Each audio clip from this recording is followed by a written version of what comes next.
Technology flings us into the future, towards efficiency and productivity and speed. What do these achievements give us, and what do they strip away? In art, we create our most profound aspirations. We recognize who we are and imagine who we must become. Both art and technology show us our horizons and seek to transcend these limits. Our world teeters on the brink of collapse. To meet this challenge, artists and technologists must come together. To imagine, to make, to create. The grid connects these two worlds by fusing their strengths. Because art powers technology.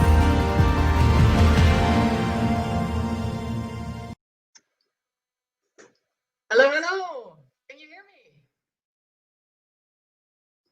Are we live and streaming to Linz and the rest of the world?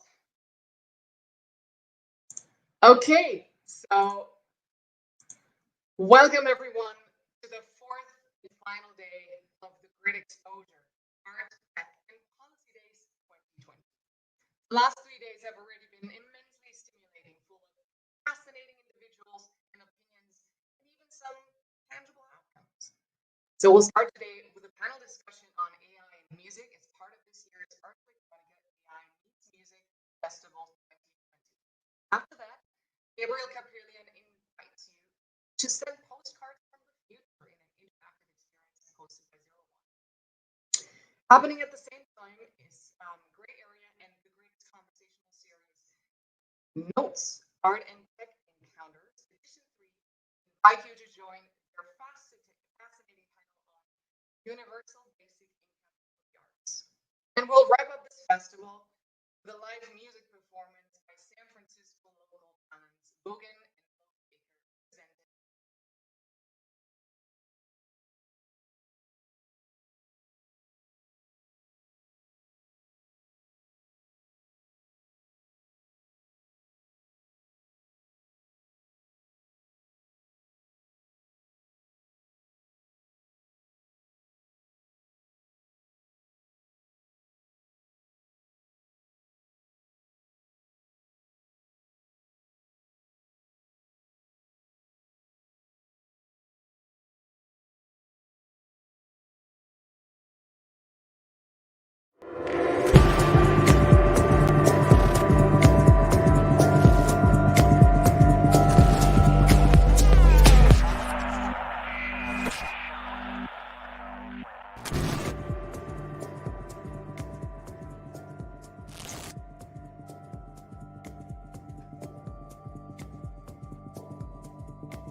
Our apologies as we are working on our host sound. We will be with you in just a moment.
Hello, can you hear me?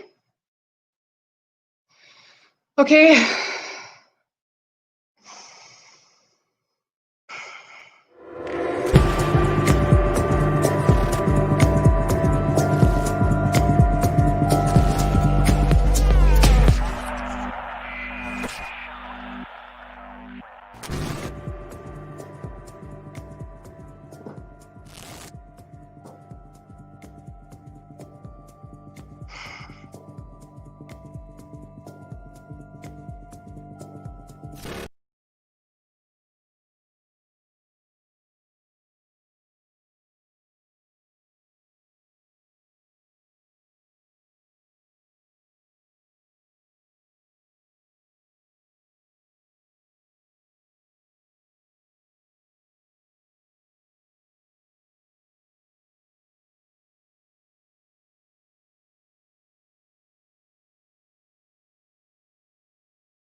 Hello, can anyone hear me? Okay, no bumpers. No bumpers. Let's go. Okay, rock and roll. I'm just gonna, jump right in this. Hello, it's me again. I'm sorry, you must be sick of seeing my face. I actually have a lovely voice. Look at that. So, hi everyone. My name is Clara Bloom. I'm your host today, and I'm sorry for those technical glitches. But here we are, live, streaming to all of your homes around the world. As I said, I'll be your host today. I'm the curatorial co-director of the Great Exposure Art, Tech, and Policy Days. Let me just double check. Can everyone hear me still? Okay, perfect. I'm also the head of the Art and Tech Lab at Open Austria in San Francisco and the president of our European Cluster for the Arts, unique Silicon Valley organization behind the grid, largely responsible for this wonderful festival. In my previous life, though, I was a touring singer and songwriter and pianist. And this is why this panel has got me excited for months. It was initially scheduled to be part of this year's South by Southwest conference in Austin, Texas. But on Friday, March 13, it finally dawned on me that we would have to reschedule. So now, half a year later, we reconvene and finally make this fantastic panel discussion happening in the framework of the Ars Electronica AI Meets Music Festival and Exposure. And with me today is the avant-garde of the AI-generated music sphere. As true trailblazers in their fields, all three panelists have been pioneering transformer models that generate music. They will allow us to peek behind the curtain of their process. We'll talk about the models, potential, and limitations. And we'll discuss what AI-generated music means for the future of music creation. And with that, my first panelist is Christine Payne. She's a multimodal team manager and member of the technical staff at OpenAI, a San Francisco-based AI research and development company whose mission is to ensure that artificial generated intelligence benefits all of humanity. She's the author of MuseNet and currently working on OpenAI's next transformer model, Jukebox. She's a Stanford-trained physicist, neuroscientist, as well as a classical trained pianist. So truly combining the best of art and science. Welcome, Christine. Thank you so much, Clara. It's great to be here. Thank you so much for joining us. We're extremely excited to have you. So Christine, MuseNet is trained to recognize patterns in music, and your transformer model is using the same technology as OpenAI's GPT-2 did to generate language. So I wonder, how do you train a model to understand music? And what are the difference to language? Oh, that's a great question. So as far as the transformers model is concerned, it's just looking for patterns in a sequence of tokens.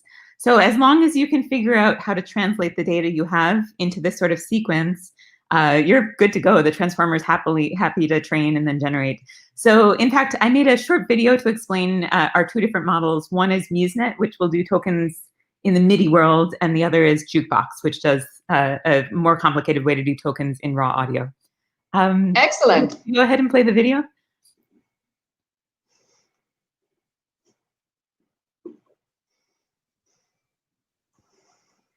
Hi, thank you so much for having me. I'm excited to talk briefly about two of our recent music models, two different ways to use transformer architectures to generate music. The first is a model called MuseNet, which we published about 1.5 years ago now, and lives in the world of a MIDI representation of music. This means a representation that's capturing when notes turn on and off, what the pitches are, the volume, what instruments are playing, a very event-based kind of notation. It's very much the way composers think of the world. And the nice thing about it is that it means we're able to capture a fairly long-term musical structure and some of the sort of signature calls and answers and phrases and things that feel very musically satisfying. Our second model, Jukebox, is our more recent model, which we published earlier this spring. And this one actually captures the full raw audio of a sound file. The neat thing about this is that means we're able to reproduce, say, the sound of a great cellist or even a singer's voice. And we get sort of much more the sense of, oh, this sounds like a real pop song. The trade-off there is that it gets much harder to kind of get a very long, coherent musical structure.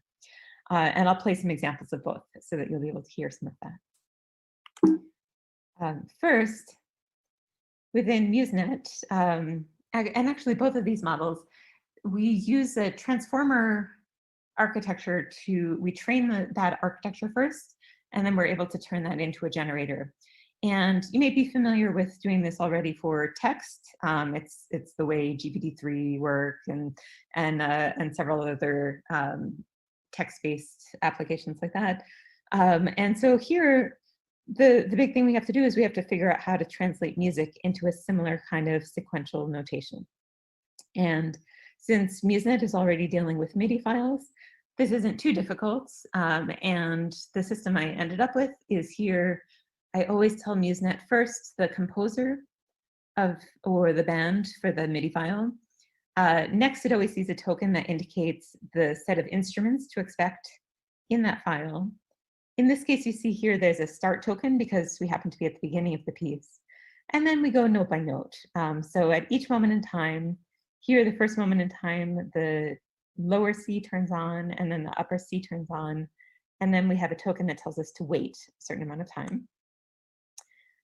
And then at the next moment in time, that lower C turns off and the G turns on at a specific volume, and we again wait. And then, of course, the G turns off and the E turns on. And the nice thing about a notation like this is it's fairly concise. This is what the first minute of the first Chopin Ballade looks like. And this is actually a performance by a human pianist. And this notation is capturing all the nuances of timing and of volume and all that sort of thing. So it's a very musical representation. And then all we have to do is we feed lots and lots of sequences like this into a standard transformer architecture. And we're able to have a trained model that can generate in many, many different styles. So here are just a few examples. This is asking MuseNet to generate in the style of Beethoven and for violin and piano.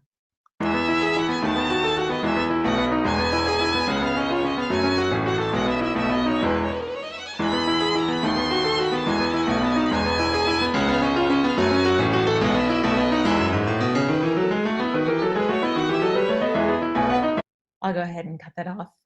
But here again is the same MuseNet model, but now asked to generate jazz.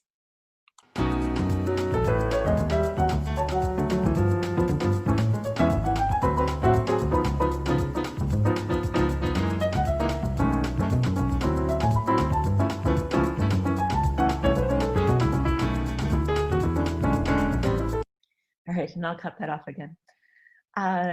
So jumping over instead to Jukebox, which is our more recent model. First of all, why is this such a more difficult problem? Well, as we saw, MIDI notation and the sort of notation that MuseNet was using is a very concise way of looking at music. You're throwing away a lot of information about the details of how the instrument sounds. Certainly, we're totally losing, say, human voices, anything like that. Whereas if you want to deal in raw audio, we really want to save all of that information. Unfortunately, that means sampling extremely frequently. Most audio recordings are either at 22 kilohertz or 44 kilohertz. And even within that, you might have a left channel, right channel. So that's talking about, you know, at minimum 44,000 samples per second that we need to be able to generate. And if you get any of these wrong, you start to get high-pitched noises. And of course, if you get it wrong on a longer time scale, you just end up with raw audio that isn't that coherent. So it's really important both to capture the detail and the sort of long-term structure. So in order to do this, we came up with a relatively complicated set of autoencoders to compress the raw audio.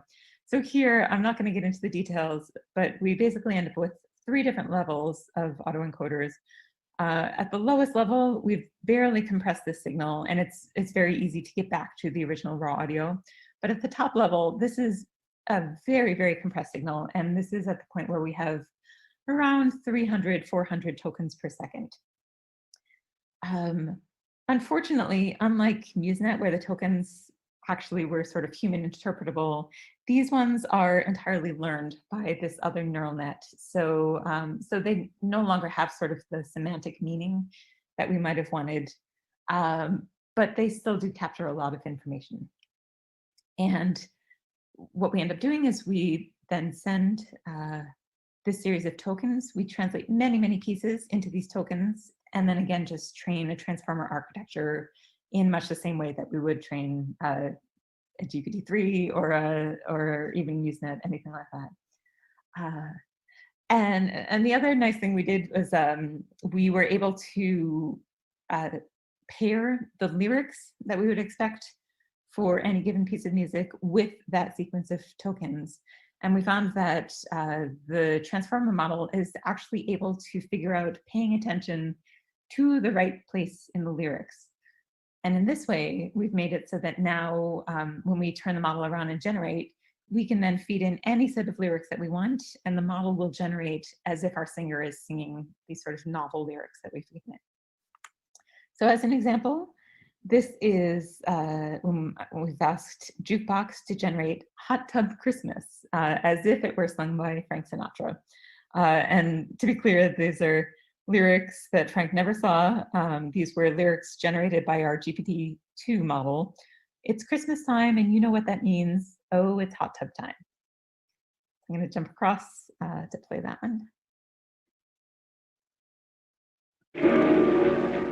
It's Christmas time, and you know what that means. Oh, it's hot tub time. As I like the tree this year, there'll be a tub. Oh, it's hot tub time. It's Christmas time. And so know that means it's hot tub time. All right, I'll cut that off, but please do feel free to visit either of our blogs. There's openai.com blog, MuseNet, or Jukebox for more information about these models. Thank you so much. Wow, this is fantastic. It's hot tub time. I'm really looking forward to the Christmas album here. Thanks. It was a lot of fun. Oh, man, that's fantastic. So we'll talk about this MIDI versus audio approach in a bit, once I've welcomed all our panelists. For now, thank you so much, Christine. That was an outstanding presentation. You'll be back in a couple of minutes. And right now, I'd like to welcome our second panelist joining us from Linz, Austria. In fact, from this year's Ars Electronica Festival, sending my love back home. Ali Nikrang is key researcher and artist at the Ars Electronica Future Lab. He also has an academic background in both music and technology as a computer scientist trained at the Johannes Kepler University in Linz and trained composer and classical concert pianist at the Mozarteum in Salzburg. He was involved in numerous projects that combine AI and classical music and has recently authored his own transformer model, Ricerca. Welcome, Ali. We don't hear you.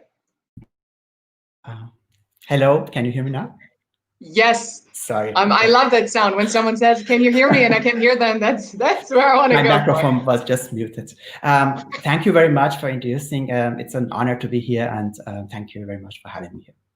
Well, it's our pleasure. I'll jump right in if that's okay with you. Ali, during last year's Ars Electronica Festival, you premiered Mahler's Unfinished Symphony 10, using MuseNet to pick up the compositional thread where Gustav Mahler left off, so to speak. You specifically said you didn't finish the symphony, you just continued it. So now you've trained your own neural network, Ricerca, and I wonder if you were so kind as to walk us through the process of how you compose with an AI. Sure. The idea of Mahler Unfinished project was actually to find out what a powerful AI model like MuseNet can do with the theme of the symphony. Because the theme of the symphony is actually very unusual. It begins in only one voice without accompaniment, and not even the tonality of the theme is clear at the beginning. So in other words, it can be seen as a challenge for every AI system to continue that theme. And we use MuseNet and compose a piece of music based on the theme, and arrange it for the orchestra and perform it with Bruckner Orchestra Linz, which is located here in Linz and is a symphony orchestra. And but maybe I should also add to it that for me, MuseNet was the first application that was capable of composing music of such quality that it was really very, very difficult to say if it was composed by an AI system or by a human composer. Maybe experts could do that, but not for everybody. I think it was possible. And it was also the proof that using technologies like transformers or attention mechanism can successfully be used for music generation. Nonetheless, in order to further investigate AI-based music composition, I have been developing my own AI-based music composition system, which is called Ricerca, as you mentioned before. Ricerca has a quite different architecture than MuseNet, which is actually very interesting from a technological point of view, as we see that the architecture itself doesn't matter so much. So if we have a model that is simply able to learn the long-term dependencies in the data, we have a good start for composing music. I developed several new ideas in Ricerca, including ideas about how to represent musical data in a new way that needs less computational resources. Maybe I should also mention that I am using symbolic musical data. It means MIDI. It's not like a jukebox.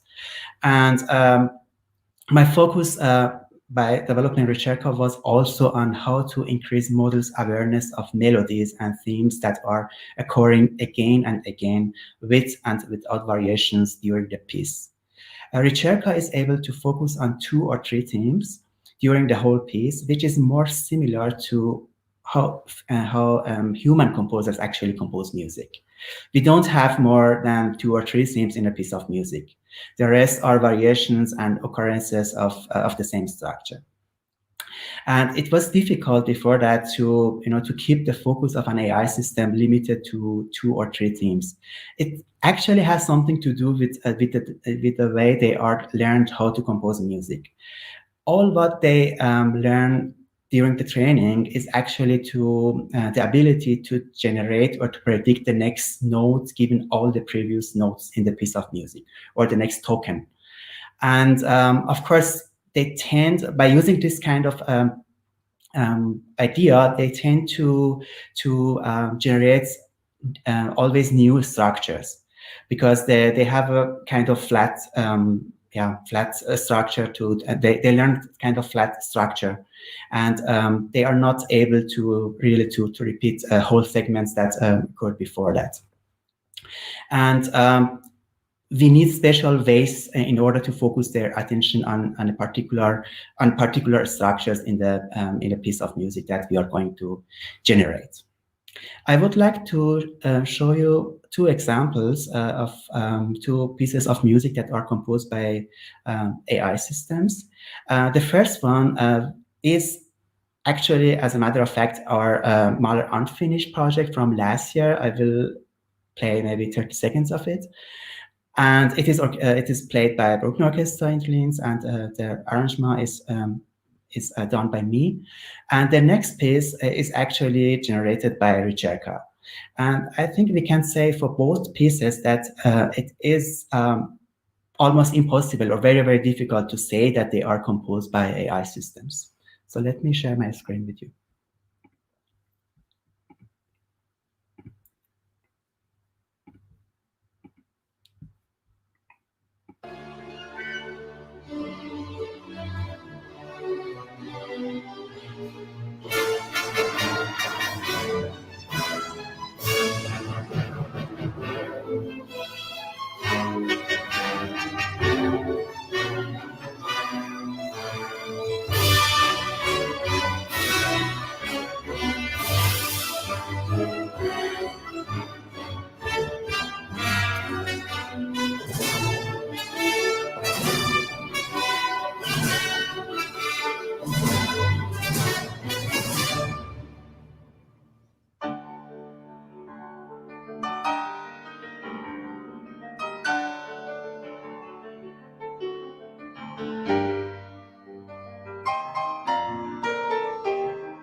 Okay, Ali, this is breathtaking. Wow. I do remember still how it felt to be in that room while the Bruckner Orchestra was playing, and I was so profoundly moved. It was really a very intense emotional experience. I wonder how this must have felt for you. I mean, seeing your co-composition with an AI in this performed by a world-class orchestra in this setting. Yes. I mean, it's always a strange feeling if you, if you have a piece of music that is composed by an AI system, and you see how powerful this music is, and it's able to trigger emotional responses in you, and you feel some kind of manipulated by an AI system, but on the other hand, you are fascinated of the system. So it's still a strange feeling, actually. It is. We'll talk about that feeling in a second and how you're supposed to react if you encounter a composition by an AI. But for now, I'll introduce our third panelist, and then we'll have an open discussion about all these questions. So thank you, Ali. So for our last and third panelists, I'd like to welcome Lamton Handrukal, also known as Hanoi. He's an AI research scientist, composer, and cultural technologist. As at Google AI, he co-authored the breakthrough differentiable digital signal processing, short DDSP library, with the Magenta team. He has focused on productionizing audio AI to be more inclusive of musical traditions from around the world, and he's created mind-blowing projects to achieve just that, and we'll talk about them in a minute. Originally from Thailand, Hanoi holds a degree in both applied physics and musical composition from Yale University and a Master of Science from Georgia Tech. Welcome, Hanoi. Hello. It's hey, so Clara. good to have you. Really excited to be here too. Thank you very much to Ars Electronica, and thank you all the other panelists for being here and showing some incredible music and machine learning demos. To kick us off and to maybe create some context to your work. During your AI residency at Google Magenta, you're co-authored, as I just said, DDSP, Differentiable Digital Signal Processing. In contrast to MuseNet and Recerca, DDSP, much like Jukebox, uses signal processing methods to process audio files instead of MIDI. And this is how you train a neural network. In your work also, you've strongly advocated for a more inclusive approach in audio AI that would widen this myopic view that we have on always focusing on Western traditions, especially Western musical traditions, in favor of music from around the world. And I wonder, does your audio processing method give you a wider access to different musical instruments, sounds, and traditions from around the world in comparison to the scarce MIDI files that are available on the internet? Yes, that's a really good question. So DDSP is a very exciting new machine learning technology that combines both traditional signal processing, which is like a subfield of electrical engineering, which has been around with us, since the 1950s. The reason that MP3 works, and the reason that your cell phone can communicate with the cell phone tower, and the reason that we have synthesizers, my keyboard in the back here works, is because of signal processing. But so from a technical perspective, DDSP is exciting from the ability to combine the old and new together, modern machine learning with traditional signal processing. But from a personal point of view and from a cultural perspective, it's exciting because when you're in the audio domain, you're no longer limited by the restrictions of notation or the restrictions of MIDI. You can actually just train on the audio directly, which opens up the ability to train machine learning models on many different kinds of sounds. So we can move beyond just instruments from the Western classical domain, but actually expand machine learning to work with sounds of, for example, animals and nature sounds, which I'll show in a second, but also expand it to musical instruments from other parts of the world, from India, from Thailand, from Southeast Asia, from East Asia, from West Africa, all the way to South Africa. So I'm going to show you a little bit of some sound demos to show exactly how that works and exactly how DDSP does this. And I'm just going to share my screen to do that.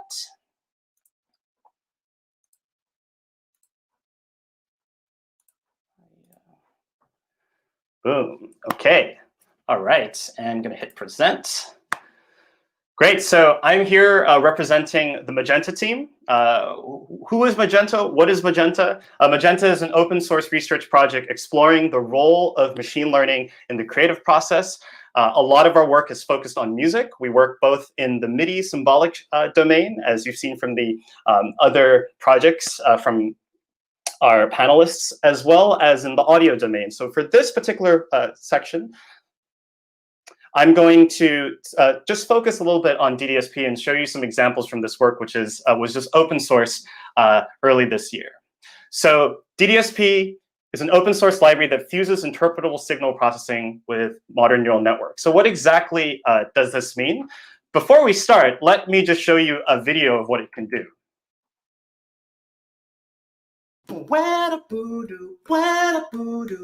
Bwada-boo-doo, bwada-boo-doo, bwada-boo-doo, bow-wow-wow-wow.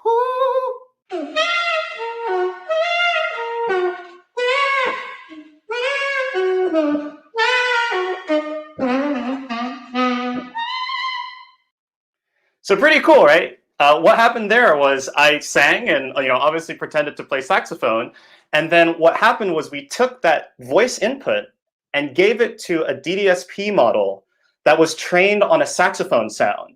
And it was just one of my colleagues playing tenor saxophone. It had nothing to do with what I was singing. And the model was able to take what it had learned about the saxophone, but re-render my voice as a saxophone. And you can hear that it follows all the little intricacies of my singing, all the little modulations that I do. Let's just have a listen to it again.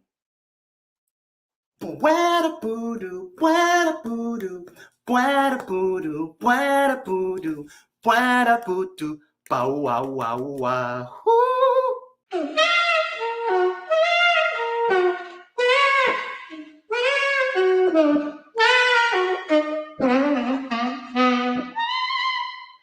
So what's really exciting there is you can actually hear the details of the saxophone being played. I don't know if you can hear it on your end, but you can hear the flaps, you can hear the breathing of the saxophone, which the model has put in. And you can also hear that when I do things like bow-wow-wow, things that are actually kind of hard to do on the instrument, the model is able to break away from the mold of the original instrument and follow exactly what I'm doing and do things that weren't really possible on the original instrument. And how is DDSP able to do this? Well, traditionally, when we're talking about machine learning, we have a deep neural network that renders the audio directly, or renders the output directly. And what we do in DDSP is we actually have a machine learning model that talks to signal processing. And because we're doing this, we're essentially harnessing the best of both winds, essentially. We're harnessing the best of machine learning and developments that have brought all the exciting breakthroughs in all of artificial intelligence in the last 10 years, but we're also leaning and taking the best of signal processing and all the efficiencies and all of the algorithms that have been developed over the last 50 years and putting these two worlds together. I've shown you a musical example. Let me show you where I think DDSP really shines. And this is where we give it a non-musical example. So what we're going to do is we're going to train two models. We're first going to train a DDSP model on a flute sample. And this is essentially just Bach flute sonata.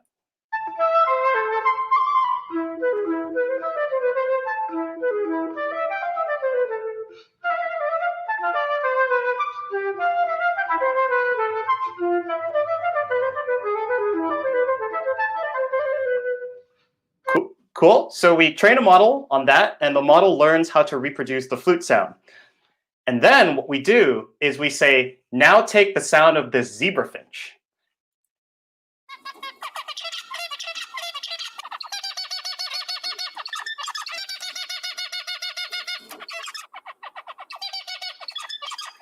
And we're going to ask the model to change the bird into the sound of the flute. And this is what it sounds like.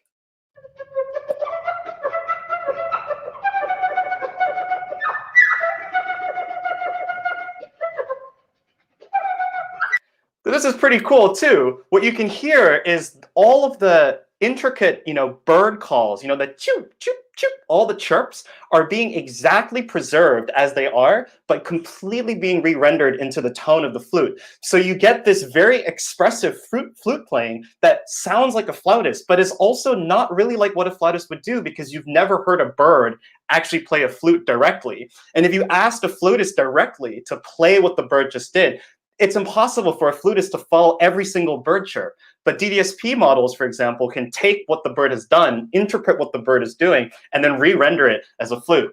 I'm going to play you one of my favorite examples where we trained a different DDSP model, but this time on a tenor saxophone.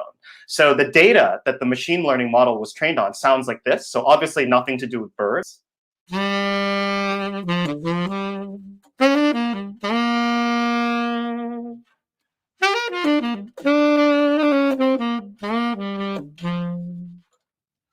Again, we train a model on that sound, and then instead of asking it to make more saxophone sounds, we give it the bird call, And I'm just going to play it one more time.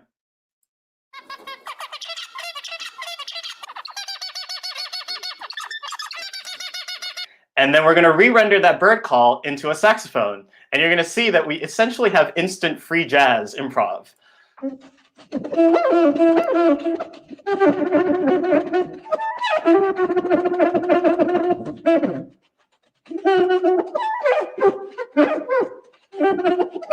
So what I love about that re-render is you can hear that the model is using the sound of the flapping of the saxophone keys to fill in parts of the bird chirping, because that's how the model is interpreting it. And this is where I think the technology really shines, because you go into this very uncanny valley where it sounds like a saxophone, but it's not really quite a saxophone because you've never heard it being played like that before.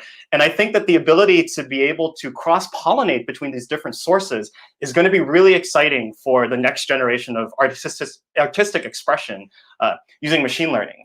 And so why is this, what else makes DDSP exciting? Well, it's very, very fast and lightweight. So the demo that we just showed you there actually just required 10 minutes of saxophone and 10 minutes of flutes to be collected and trained on. So you do not need hours and hours of data to train a DDSP model. It's very, very efficient. And this is because we've taken signal processing and baked in the research that signal processing has done over the last 50 to 60 years. So the data requirements are very small. It's also very fast to train. Each of those models that you heard, the saxophone and the flute model, were each trained in about 2 hours on a single GPU, rather than using days on other machine learning approaches. And it's also really fast to render audio. So about 10 seconds of audio can be computed in about 1 second. And if you're interested in trying this yourself, you can do everything that I just showed you using our public Colab, which I'll share the link again at the end of the presentation. But you can literally go ahead right now after this presentation and upload, you singing or any other piece of audio and hear it transformed to some of our instruments. And because DDSP is so fast and lightweight, we were able to actually create a specialized version of DDSP and deployed it very recently to over millions of devices in India. So August 15th is Indian Independence Day. And we designed a cultural experience powered by DDSP that enabled our friends in India to be able to sing the national anthem on Indian Independence Day. And we trained 3 different models of DDSP on 3 classical Indian musical instruments: the bansuri, which is an Indian flute; the shehnai, which is kind of like an Indian clarinet, oboe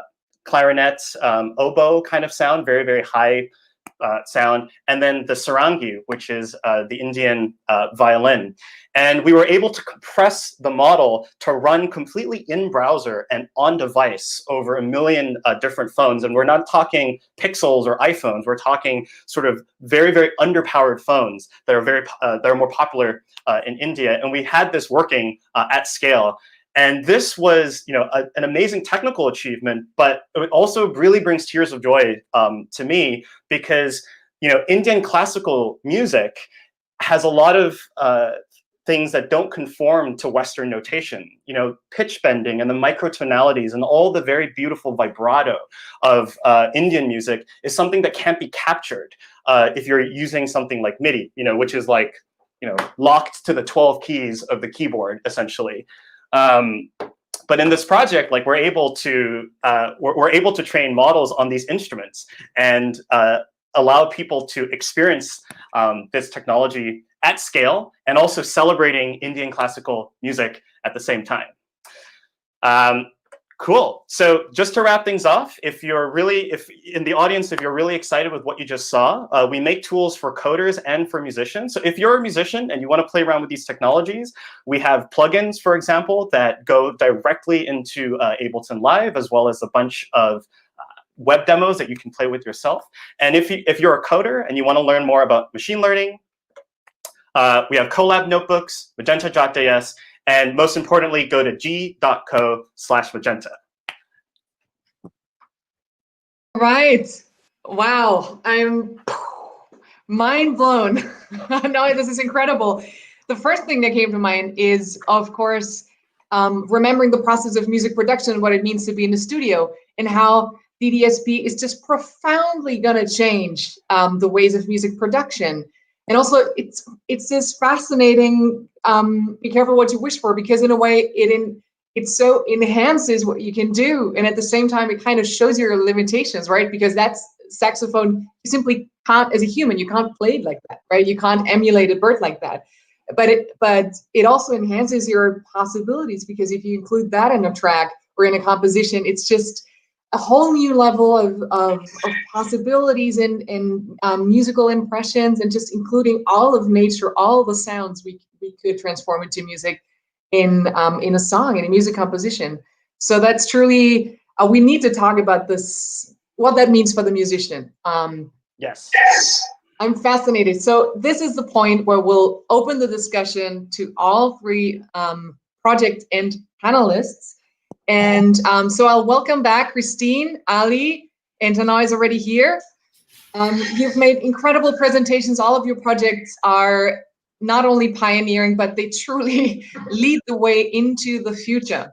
And I'd like to frame this discussion with the almost 20 to 25 minutes that we have left to talk about, first of all, some perhaps some philosophical framework, and we'll take it from there, one step at a time.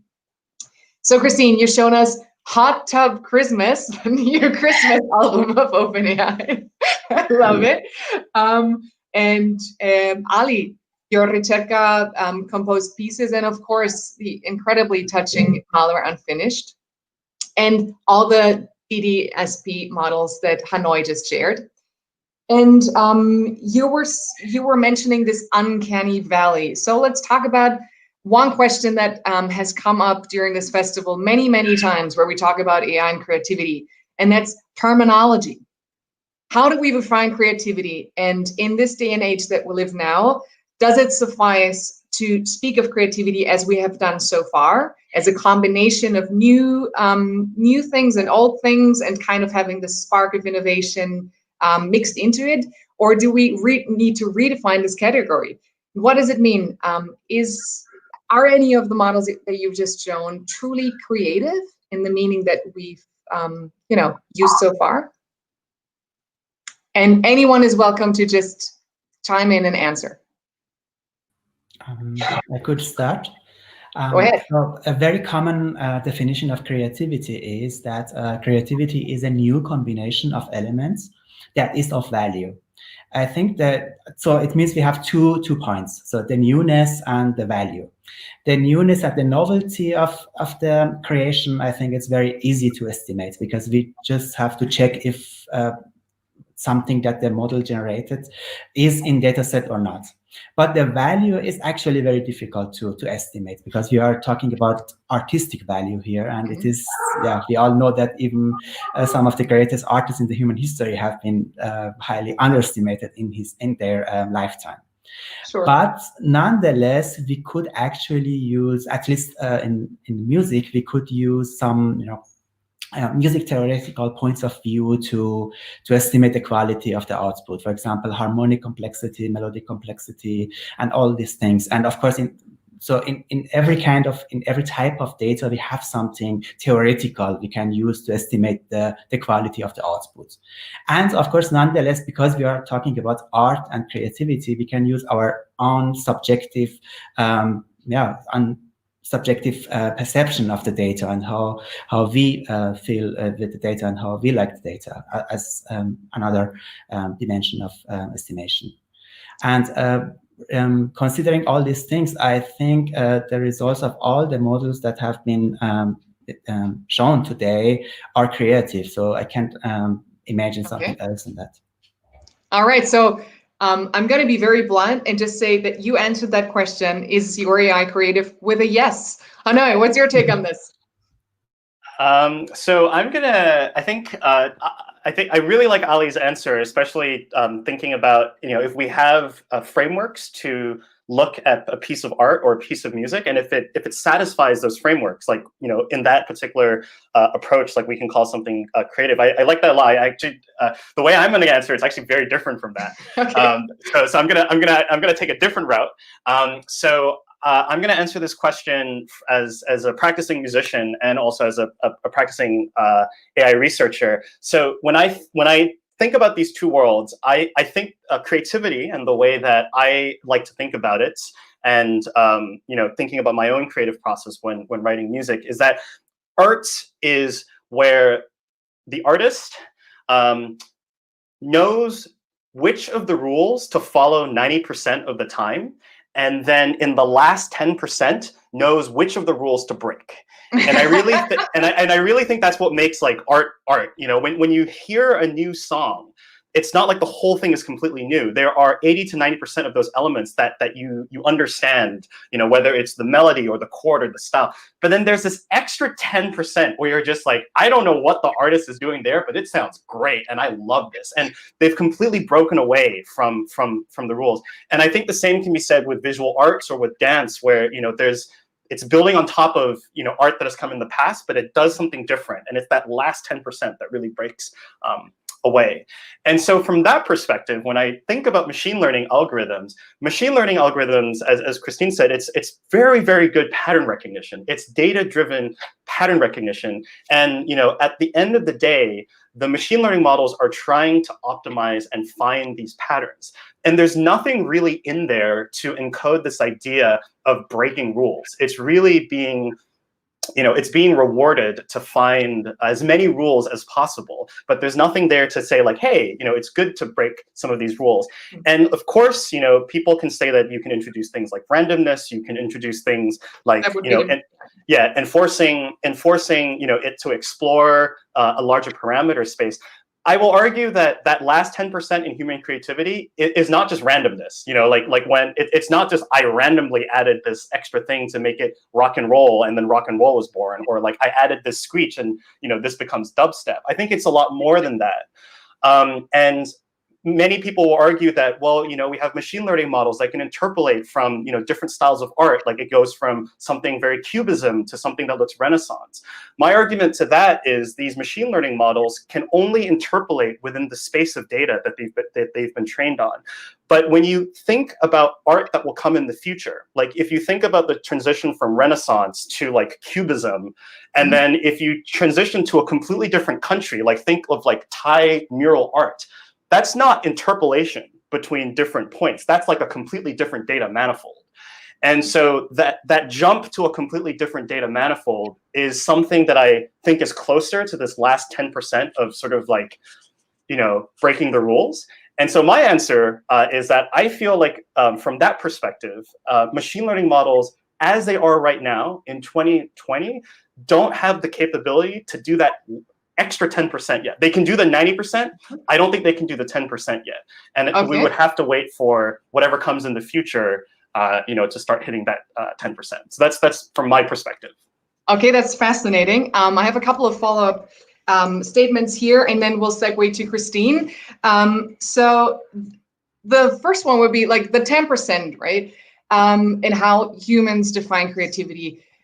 You've made an historic argument, and I'm going to make an historic argument as well. So if creativity is somewhat a mashup of an arsenal of influences and experiences in all of human history that we can draw from, right, as creatives, there's a long history of seeing oneself as a creator as there's a genius called to it. So what are those 10%? How can you quantify them?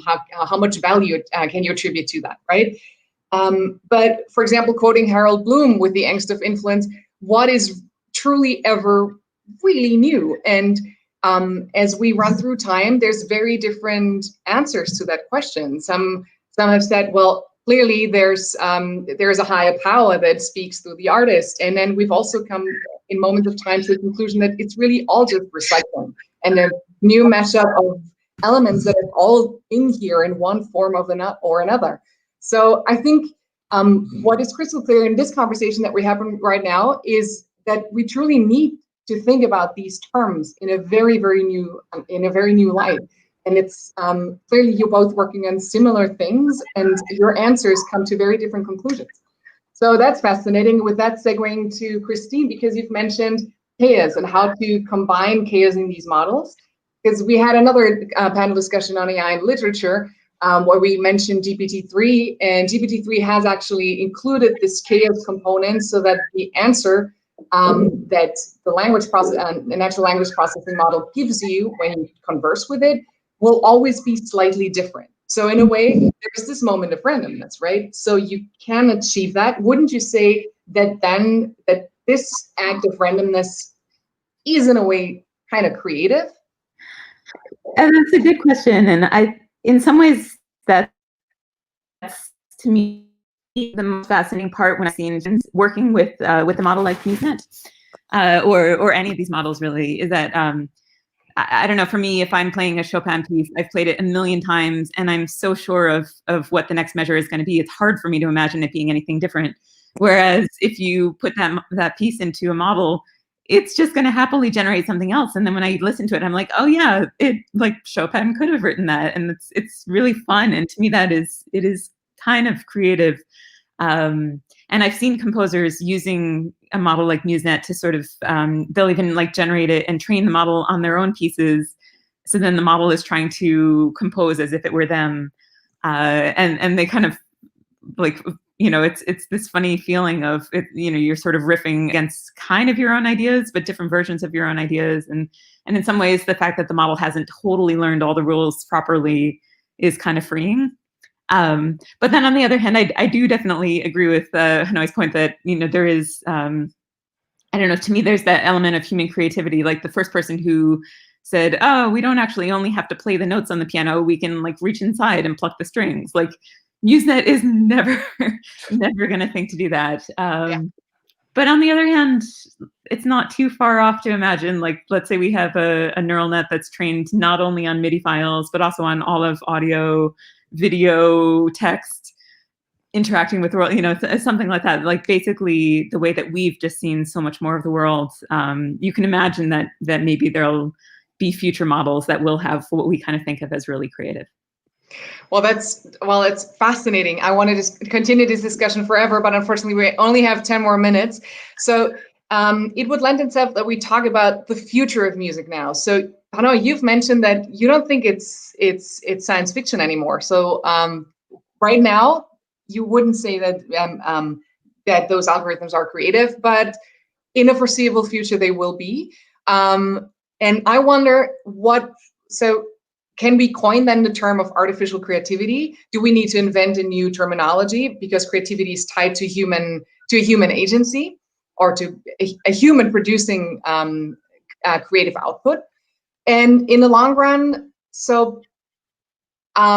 what does it mean for questions like authorship and who owns that music? Like who has truly created it? Given the fact, right? So you used the example of the electric guitar. Do we always, give Fender or Les Paul the rights that they deserved for their contributions to every song? So. Yeah, so I'll try to condense. I know we have 10 minutes, so I'm gonna just, there's like three main things. It's sort of how is AI going to influence music like right now?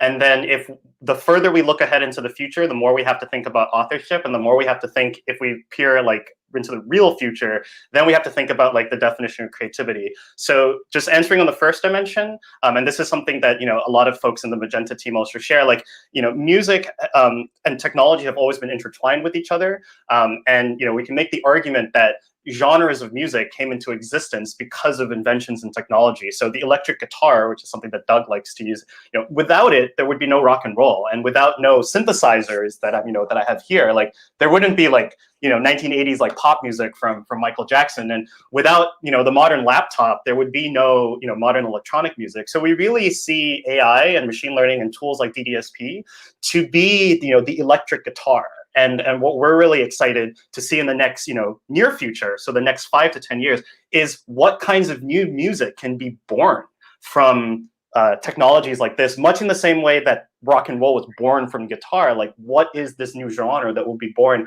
when you can take birds and turn them into flutes? Like that's the creative possibilities are endless. The second dimension is about authorship, and this is something that also resonates very deeply with me, especially in the context of something like DDSP, because DDSP essentially allows a new form of sampling. Sampling has been a huge issue in the music industry, where you have songs and cultures that have been used and appropriated, or in many cases misappropriated, in the completely wrong context, where the artists or the original cultures were not properly cited. And that's just taking a snippet of audio. But machine learning, when you're using DDSP, it's no longer just sampling. The model is doing something else completely. And so I think a more immediate answer in terms of using this technology is, how do we embed this notion of authorship and who the data belongs to, who are the owners of the culture and the technology that made this possible, so that when other people use the model, that this stream is all connected and we don't propagate this misappropriation. So that's my personal view on the authorship. And the last one is, if we look like 1,000 years from now, I think that creativity is very tied to a human definition of creativity. And so once we get to the point where machine learning algorithms can do very creative things, we have to probably revisit what it means to be creative. Because if a machine generates something not to make a human feel great, but to make another machine feel great,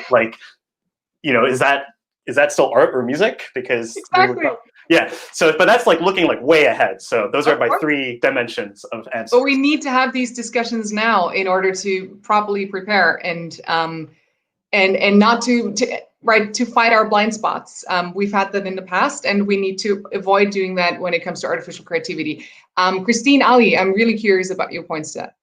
I mean, one of the things I feel most excited about is how this is inviting so many more people to be involved in composing music. So I think I can imagine a future where everybody can kind of very easily compose their own pop song or their own wedding song or something like that. And it doesn't mean that you have to have gone to a conservatory or you have to have access to an expensive recording studio or anything like that. I'm very excited about the fact that it's going to just open up creativity to so many people. The democratization of art, right? That's the really positive. Yeah, so I'm definitely excited about that. I totally agree. How we make sure everyone gets credit for all of this it just feels like a very, very difficult problem at this point, both in terms of what the model is trained on, and then we think, well, that's how every human composer learns, though, right? We all learn by studying pieces in the past and then kind of reinventing that. But somehow it feels different when it's a neural net that's doing it rather than a human brain that's doing it. And so, I don't know. I think these are increasingly difficult troubles, and especially I know that obviously with Jukebox, there's the whole issue of imitating people's voices, and that's should we be allowed to do that? Should we only be able to kind of interpolate between different people? Questions like that I think are going to be very interesting, but not obvious at all. Yes, so let's continue the discussion. Ali, what's your take? I think as a matter of fact, the neural networks today, they are able to be trained with large amount of data, and very often they just develop their own perspective on the data. And very often it is the case that they have perspectives, they see relationships and dependencies in the data that human artists and observers might not have been aware of. And I think in that point, they could actually serve as a new source of inspiration for artists. The second point Christine already mentioned, of course, it brings the possibility for everybody, to compose music without having studied music, because now everything is more intuitive. But something else that is for me personally interesting is AI could give us a completely new perspective on music, actually, because for now, everything, we see music as a set of pieces. There is a set of pieces that are composed by Beethoven, Mozart, and other composers, and of course from pop and other areas of music. But AI actually could give us a new perspective where the music is actually a space, because once an AI system is trained, the result of the training is a frozen vector space, frozen space of weights that have been learned through training. And what MuseNet or Recerca do is nothing else than just discovering the space. So composition is actually nothing else than discovering the space. So MuseNet, so AI could give us a new perspective of music where we can just discover different paths in music. And if you like a composer, if you have a favorite composer, you can just go to his or her island in this space and walk around. And it doesn't mean that you get something that this artist has already created. You get something new, but nonetheless, you can just go around. So it's like a very, very advanced playlist, so to speak. No, I love that. That's perfect.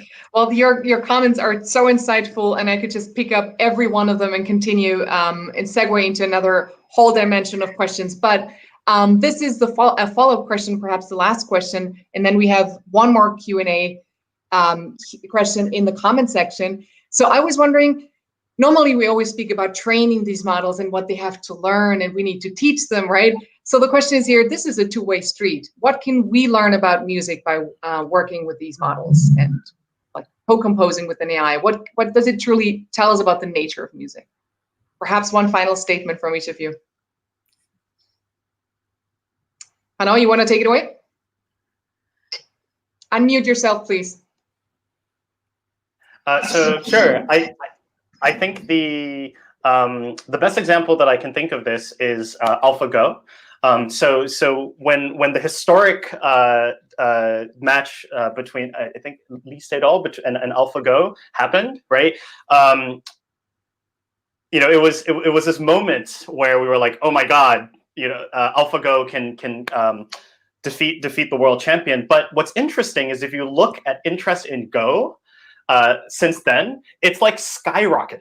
You know, I have friends that are now more interested in Go than ever before, and I think, and if you look at how the Go grandmaster said, they said that like AlphaGo plays with this unhuman-like ability, and it actually fueled humanity's like desire to get even better at the game and to play more Go. And I really think that that's a very beautiful thing, and I hope that, you know, that's what happens in music too. And these machine learning models, like Ali said, like having us look at music in a very different light and pushing us to be even more creative and pushing us to the boundaries and, you know, to innovate more kinds of music that would have never been made without these algorithms, much like we have now been pushed to innovate in the game of Go in a way like we've never had in the last, you know, several thousands of years. So that's kind of the analogy that I hope to see as we go forwards with machine learning and music.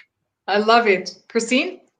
Sure. I love that example, but that's great. I'm thinking back about my own experience kind of working with MuseNet over the last couple of years. And I'm a classically trained pianist, but I've always been convinced that I'm a terrible composer and I wish I knew how to compose, but I just don't. And being around MuseNet made me realize part of that is just that I'm super judgmental about everything. Like MuseNet or any of these models don't hesitate to just spit out, you can do a batch of say 8 or 16 or 64 ideas, however many ideas you want. And of course, some of them are terrible, but some of them are actually pretty interesting and pretty good. And I think just being around that experience of sometimes all you have to do is just put out a lot of ideas, and then that shifts the composition side of it to judging which are the good ideas and then running with that. And I think I learned a lot from being around it. And I think it's going to be fascinating to have that shift where we're no longer necessarily composing at the level of note by note or small idea by small idea and composing more at gestures and sort of bigger picture ideas. I think that could be really exciting. Absolutely. Thank you. Ali? Final very comment. quickly. I think the whole idea, the basic idea behind training a model is the assumption if you have a model that is able to generate similar data, like it is trained within the is trained from the training set. So the model must have learned some kind of essential understanding of the data. So it means that in case of MuseNet, Ricercar, so these models must have learned some kind of essential understanding of music, or in the case of GPT-2 or 3 of language. And if we investigate these models, we can actually learn something about the music or about language. So I think it's a very simple idea. And for me, it's actually much more important than composition. Composition is just a task we can use to teach the models how to understand music. Yes, 1,000 times yes. Okay, I'm so sorry, but unfortunately our time has run out, and to avoid that we'll just being cut off in mid-sentence, I will wrap it up here and say thank you so much. Thank you, Hanoi. Thank you, Christine. Thank you, Ali. This was a most enlightening conversation, and it's imperative that we continue to talk about all of these things, not about just the models itself, but about terminology. How do we define creativity? What does it mean for the future? And what does it mean for the creative process and the musician itself? Are we allowed to feel an emotional response when we listen to AI-generated music? And all these questions. Also, of course, comparing different models in the EU and the US. So I'm very, very appreciative of your time and your fantastic presentations. Thank you so much for joining us at today's AI Meets Music Festival 2020. Take care and goodbye. Goodbye.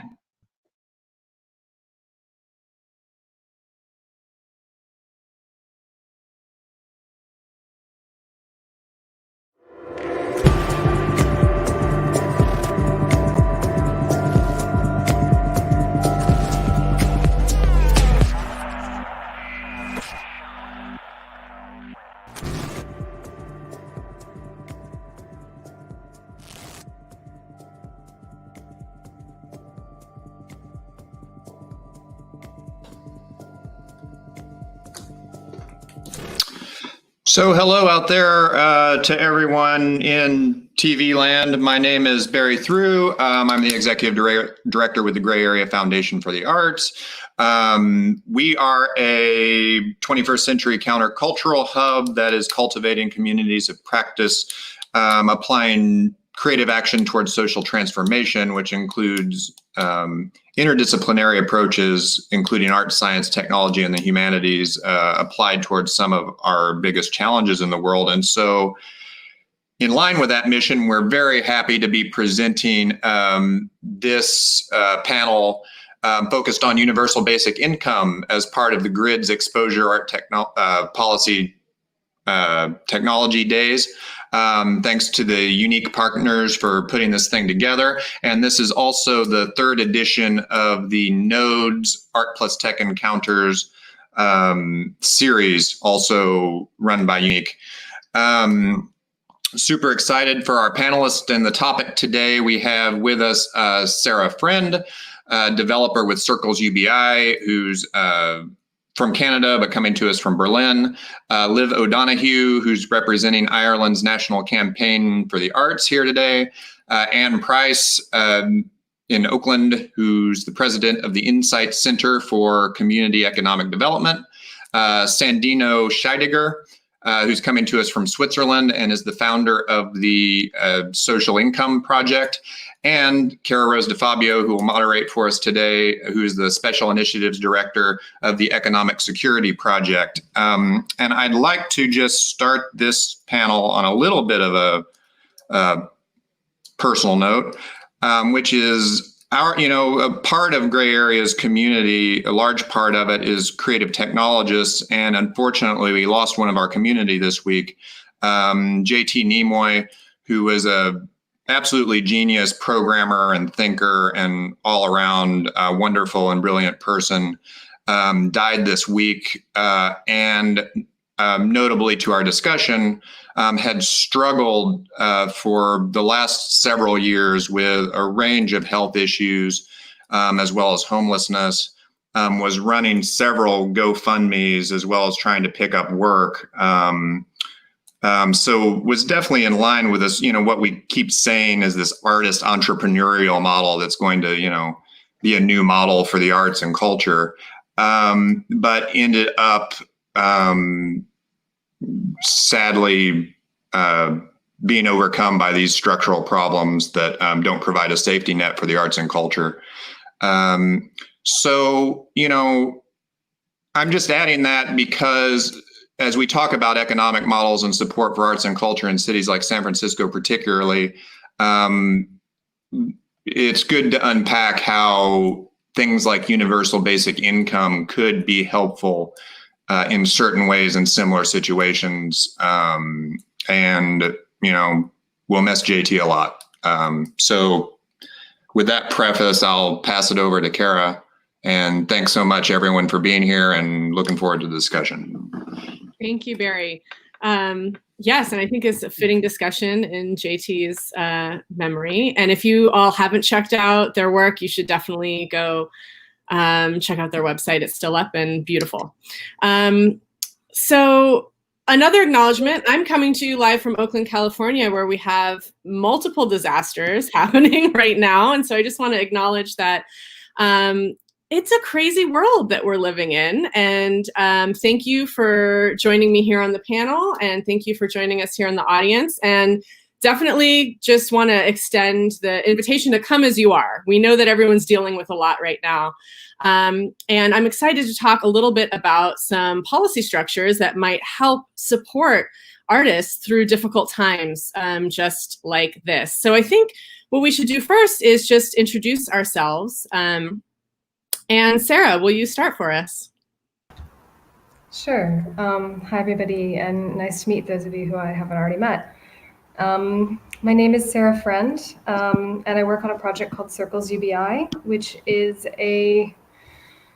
it's universal basic income-like, but I also like to describe it to people as being a community currency that contains wealth redistribution as one of its mechanisms. And maybe we can talk a little more about that, or it'll come up in our discussions. We've been testing our app. It's an app, it's digital, since January here in Berlin. And we're gearing up for our public launch in October. And we'll be announcing more details of that at the Berlin Basic Income March this weekend. I'm a software developer on the team. I don't normally speak publicly for Circles, but I'm also an artist. So I think that adds some context to me being on this panel. Thank you so much. Look forward to hearing a little bit more about that as we start to discuss. I feel like maybe we can go somewhat geographically and touch in with Sandino next. Yes. Hello, everybody. My name is Sandino. I work for Social Income, which is, as Sarah said as well, kind of UBI-like. It's paying out universal basic incomes to people in need in Sierra Leone, directly to the phone of the recipient. And it's paid by people who donate or contribute 1% of their income. And within the pilot phase, it was we kind of kept it within the art world, meaning we paid out artists in Freetown, Sierra Leone, and we gathered the money by asking people working in the arts for big museums, for example, to donate 1% of their income. And that's a bit the project. I think we can talk more about it later. Thank you, Sandino. Next up, Liv. Hi, how are you? Thank you so much for having me on the panel. I hope you can all hear me and see me okay. I'm actually in a cabin deep in the woods in Norway, so I'm keeping my fingers crossed that this Wi-Fi holds out. So yeah, I'm mainly an actress and a theatre maker, but I also work in a voluntary capacity for the National Campaign for the Arts in Ireland. And so the NCFA is a grassroots organisation run by a voluntary steering committee and a number of coordinators that are sort of throughout the country. And we were established in 2009. And I guess our main sort of remit is to make sure that the arts are on local and national government agendas. We focus largely on policy analysis, research, lobbying, advocacy, and basically trying to make a case for the arts in Ireland and for, I guess, trying to lift artists out of the precarity that they're living in. So that's us. That sounds like a plan. Yeah. Figure it out. Okay, and Anne. Hi, everyone. I'm coming to you from Oakland, California, where we're in the midst of a lot of wildfires and smoke. I'm president of the Insight Center for Community Economic Development. We're an organization that focuses on economic, and we have a particular interest in shifting narratives around deservedness and really see this as an avenue for us to actually move into the arts and use work with artists to think about. Hey, Anne, your sound is coming in and out a little bit, so I might ask that you try to remedy that with our producer. Okay. But luckily, Anne and I have worked very close together for a long time, and I can kind of help fill in the blanks here. So Anne is president of the Insight Center for Community Economic Development here in Oakland, and works on a host of different issues, including the racial wealth gap and policies like a basic income or a guaranteed income, and is really kind of stand out in the work that she does around centering Blackness and centering narrative, and how we need to shift the narrative around deservedness to make the case for a basic income. And so Anne and I mentioned that we had worked together. I work for an organization called the Economic Security Project, and we are a network of, philanthropists, culture makers, policy wonks,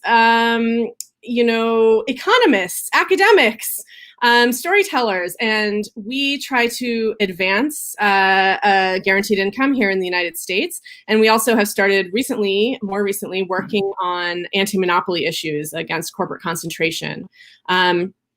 And so I'm so pleased to be in conversation with you all here today. A little bit more background. I myself am a theater artist. I grew up in San Francisco. And so these issues kind of intertwining are very, very dear to my heart. and so I'm excited to be kind of talking with you all today. I think one way in that I'd be interested in hearing is how you all came to the idea of a basic income or the idea of a guaranteed income in the work that you were doing. How did you arrive at, need is cash?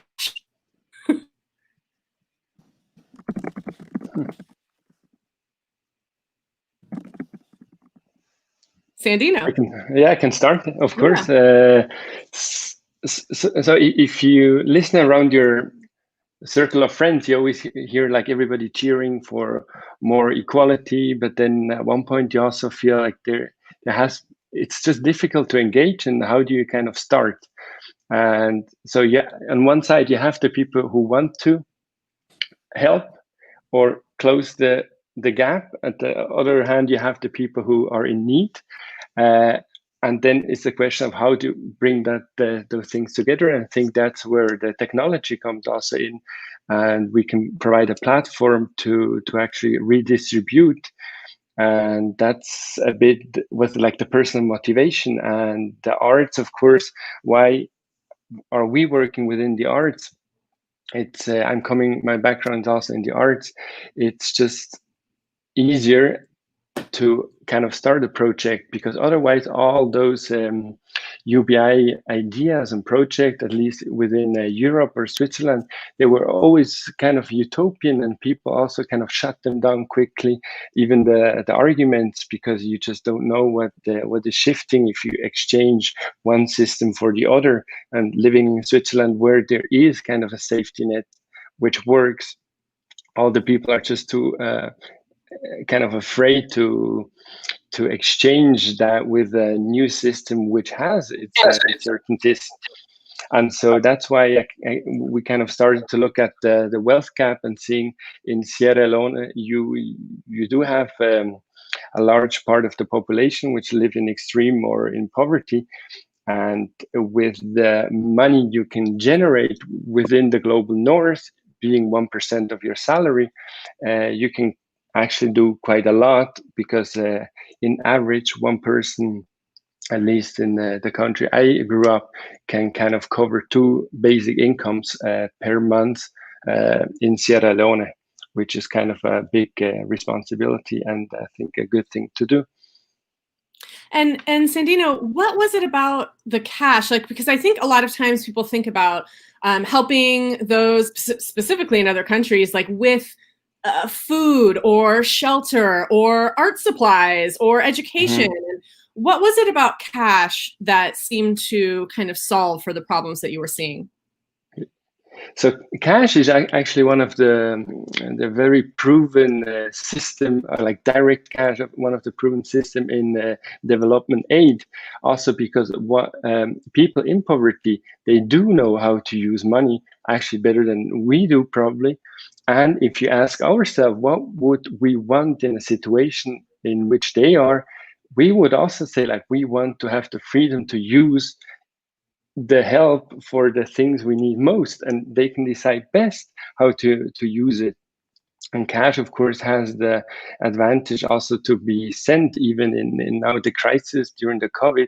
For us, it was no difference because cash can be sent digitally and all the way to the phone of the recipient. And then the last part, turning it into cash, is actually a system which is widely already used in Africa, which is the mobile money. So we actually kind of building up on existing infrastructure, and we kind of merge those ideas of universal basic income, direct cash, and put that together and use something which already exists, which is mobile banking, because most people wouldn't have a bank account anyway. And maybe it's just a difference between the universal basic income. That's why also I said UBI-like is normally is provided by the state or the government. And in this case, it's a person-to-person relationship. Of course, the people paying the contributing is not knowing to whom exactly they pay, but it's still a person-to-person business and it's built up on solidarity. I love that. Maybe it makes sense to go to Sarah next, just in terms of that person to person. I feel like that really speaks to what Circles is trying to build. And so if you want to just talk a little bit about how you came to a basic income, this kind of like community built model. For sure, but maybe following what Sandino was saying about the way his platform is crowdfunded, it might also be interesting to mention that Berlin, independently from Circles and what my team is doing, is actually also running a basic income pilot. Not Berlin, I think Germany, all of Germany as a whole, Mein Grundeinkommen, a basic income pilot that is also crowdfunded and is currently accepting applicants to redistribute that money to a pool of chosen people. So yeah, it'll be interesting to see how this project goes. In terms of Circles and what brought me to Circles, it's never only one thing. I'm not the founder or initiator of the idea of Circles. I'm a person who joined the team and chose to work on it. And for me, I think that actually comes from an interest in money itself, which sounds like a weird thing maybe to be interested in. I think most people think money is maybe quite boring, but I think that's because many of us are only exposed to a very narrow vision of what money can be, how money can work. And when I first heard of Circles, I think I was excited by the fact that it was using new things that were newly enabled by technology to actually rethink what money could be and how money could move. And so Circles, it's similarly maybe to these crowdfunded basic incomes in that it's not a project supported by the state. It's a project that is can grow within a community and be supported by a community. And it passes and grows along social relationships. So it's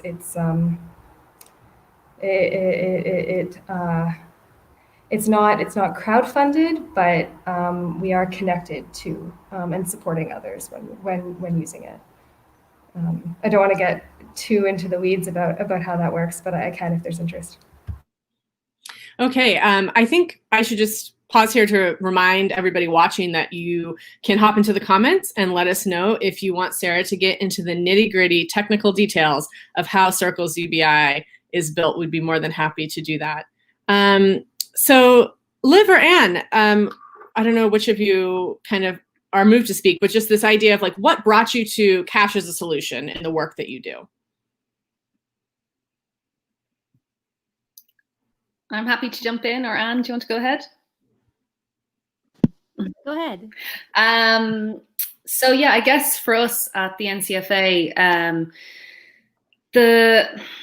I suppose UBI has we've arrived at UBI as a sort of, I suppose, a salve for many problems facing artists. So in Ireland, 72% of artists are earning less than the minimum wage. And on a recent study we did, 89% are living in financial uncertainty.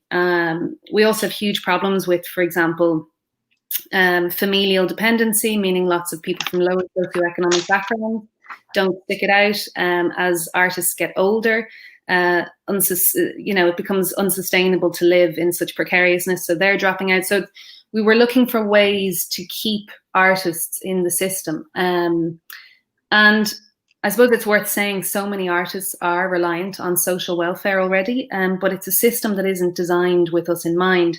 And I think that leads to huge mental health problems, and there's also a sort of a general public sense of artists being scroungers and that sort of thing. So I suppose we arrived at UBI as a sort of a way of, I suppose, looking for something that was universal, that didn't have artists as something exceptional or sort of special, that we were kind of getting sort of this free money, but that it was for everyone. And so it was a way of, I suppose, protecting our artists, but also trying to keep our artists within society as well.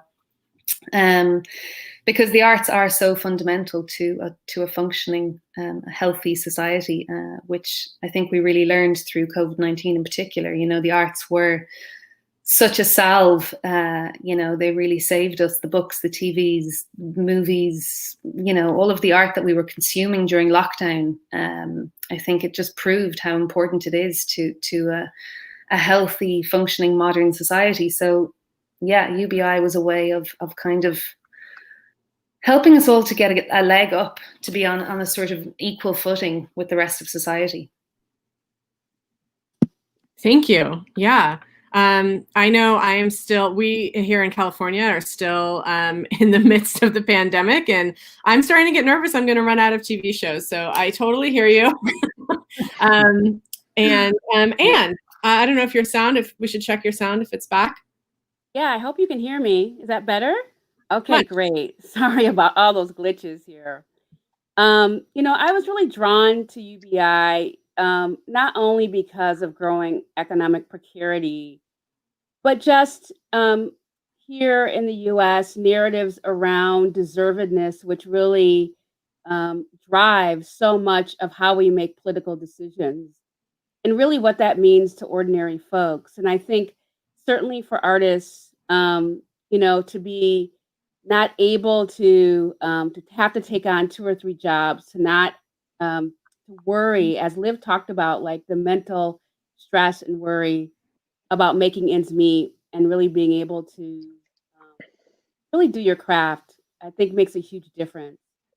For me, I'm really intrigued about narratives around deservedness, and I really see arts as being critical to helping us really come up with counter narratives that could fundamentally change in the US how we think about poverty, how we think about people who are really living on the edge. So for me, it's both of those things that really. Absolutely. Thank you. Cool. So I guess maybe we can get in a little bit to these ideas of like how this would work, how it's working right now, and the work that you're doing, Sandino, and also for you, Sarah, the models that you're employing. And then we can talk a little bit more broadly about some of the things that are happening here in the United States and happening with artist support during COVID, because I think that could be a model for us moving forward as well. Sandino, if you want to just kind of like, I feel like you already stepped us through, you have people that are contributing part of their income. How does it work on the ground for the people who are receiving the basic income? So on the ground, of course, we have somebody on site in Freetown who helps us also to distribute the money. And so it's actually very simple. It comes every month on the 15th. So actually tomorrow, after tomorrow, it arrives on the cell phone of all the recipients, and then they can use it's unconditional for whatever they want to use it. And that's basically it. Of course, we do have some feedback mechanism. We talk to them. We're also part of a group, kind of a group chat, which keeps like all the. I always think that the long-term effect is also that people, even though at one point probably there is no basic income anymore, then they would still have the connections which they actually start making at the moment by talking to other artists. In Freetown has, for example, no museums or art spaces which artists can even go. There's no art school, of course, and so you don't even have this ecosystem where you can kind of talk to other like-minded people. I think this is also a big part of the project, even though we kind of keep that separate a bit.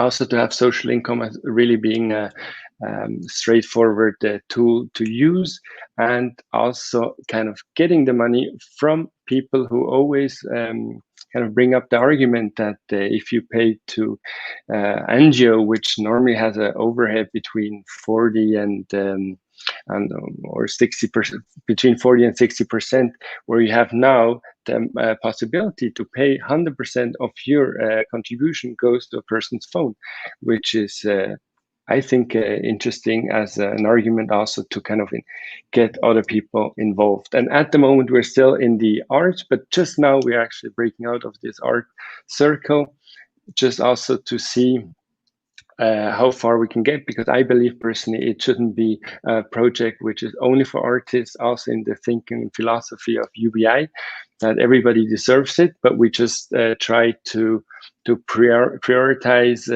people in need, of course, but also in the beginning we set it up with artists because that's the persons we think it's possible to set up the whole system. And I'm curious, like, what kinds of how are people using this money, and like what kind of effect have you seen it have in the people's lives who are receiving the social income? So sadly, during the crisis, we also got the feedback that some people really depend only on this money. That is good and bad, of course, but then there's another kind of ethical question: how much data or information you want to gather from the people, what they use the money for. I'm a big advocate of not getting too much data, because it is already proven. There's many different studies as well that people who do get a monthly stipend for a long term, in our case it's 3 years for the moment, everybody is guaranteed a basic social income. And to not getting too much data of saying exactly what they use it for, because this is somehow also already proven. And I think if we always keep up the flag of data privacy, we should also respect it towards others. Absolutely. But I mean, I'm just kind of curious, are they continuing to produce art, or are they like, I don't know, is it something that people have? Yes. Yeah. Yeah. So there is this parallel discussion with the artists, of course, where they also share when they do art, what kind of art they do, and they're also planning to set up the first independent art space in Freetown. So there's things happening, which is also paid through the money of social income. But it's somehow, I think this is something which is happening, and I am very much informed because they're all artists, and we're in a contact and in a direct contact. But in the future, I think we won't know exactly what they use the money for, because also it's not on an app, because a lot of people don't have the smartphones either. So the whole mobile money, it's work with the old Nokia phones, as we know. And so you wouldn't know what they spend it for. It's not like us who pay with always with the phone or with a credit card, and then you could kind of see what they use it for. I think that's not the path we want to take. I agree with you. I think that tracking all of that just kind of plays into the idea that people aren't going to spend it properly or correctly, whatever that means. But it is also interesting to note how that kind of regular income can really impact people's sense of security and ease of mind. And so I'm always curious to know how knowing that you're going to receive that income steadily might make you more open to, participating in your practice in a different capacity than you would be able to if you were really worried about where your next paycheck was coming from. And I think that's kind of what you were talking about a little bit, Liv, and just this idea that when you're living kind of precariously, this myth of the starving artist, like how can we eradicate that so that it's like, no, actually, you don't have to be starving to make good art. No, and I think we'll make better art if we're free. I think there's a lot of great art ahead. I hope so as well. I think just to follow from that of the precarity of not knowing when more money is coming. I think this is maybe tied to the previous question of reasons you work on the project you work on. I'm from Canada originally, though I live in Germany now. And Canada has done 2 UBI pilots. One, which is very famous, I think many people watching might know it. It was in the 1970s. But one only a couple years ago in a city near my hometown. And this pilot was put in by one of our more left-wing political parties. There was an electoral system change, and then the pilot was canceled. And much like you said, Kara, it was absolutely heartbreaking to read the testimonies from the people who had been enrolled in this pilot. After it had been canceled, they'd been receiving it for only a short time. And a lot of them said things like, I was only just starting to get comfortable that this money was coming. I had started to research going back to school. And so I think that's one of the reasons it's important to have mechanisms to support us that aren't vulnerable to the whims of political change. Absolutely. And thank you, Sarah, for folding that in. One of the questions we had from YouTube is, where are these models working? And it is the sad truth that there have been many pilots across the globe over the years that most of them end up getting cut off because of political change or unviable political situations. But we do have a lot of good data from them. And just as Sandino mentioned earlier, that people know how to spend this money, and the fact that it is cash and that it is unconditional, which is another important part of this idea of a basic income, is that there are no conditions on how you are able to spend the money, enable people to make choices that we might not think of if we ourselves are not living in poverty. And just a little bit of a story from Stockton, California, where the group that I work for, Economic Security Project, has partnered with the Mayor Michael Tubbs, to run a pilot of guaranteed income where folks in Stockton are getting $500 a month. One of the things that we've seen is, everyone's worried that people will stop working. And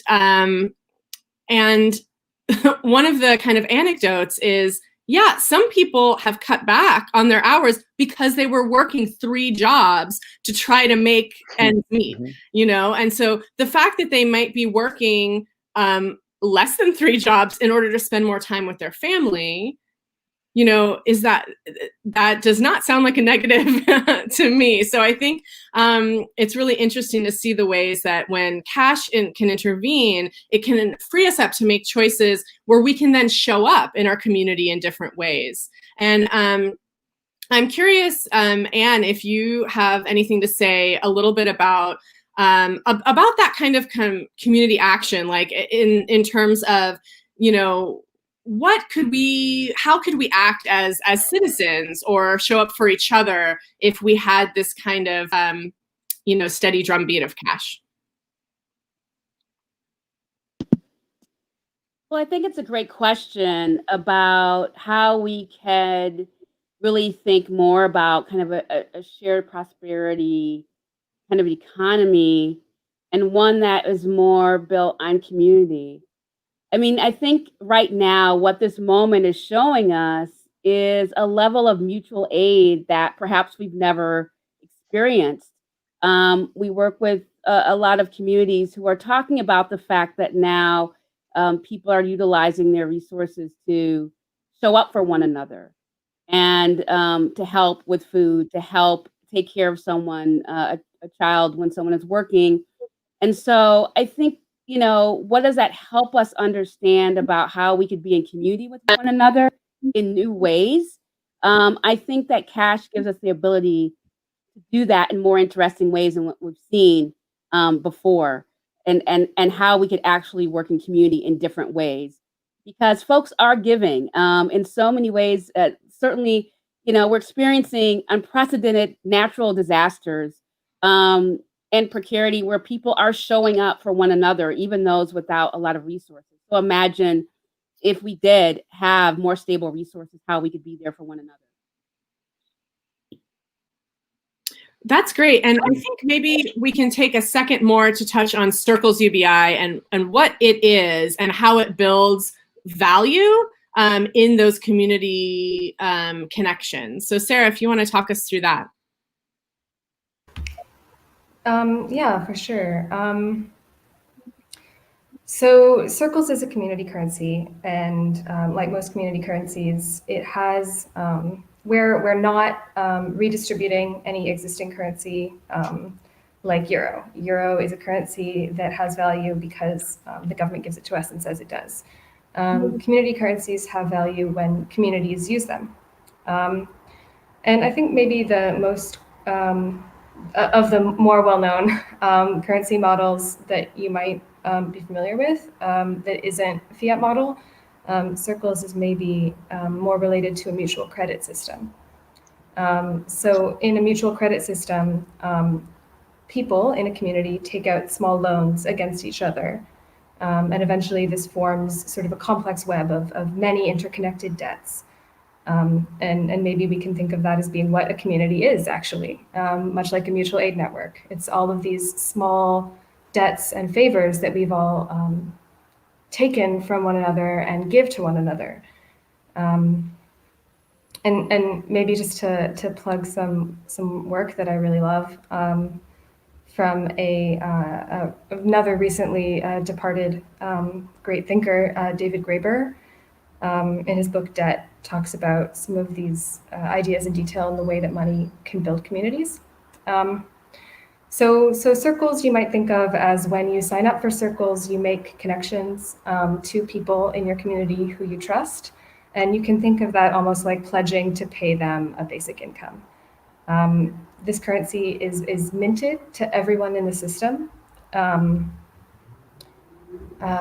over time at an equal rate. So everyone who is part of it is receiving the same amount as everyone else. And in order to join, you have to be invited by 3 people who are already part of it. So it really flows outward through our sort of social relationships. The part of it that is most universal basic income like, and I'll use like super exaggerated numbers to make it more obvious,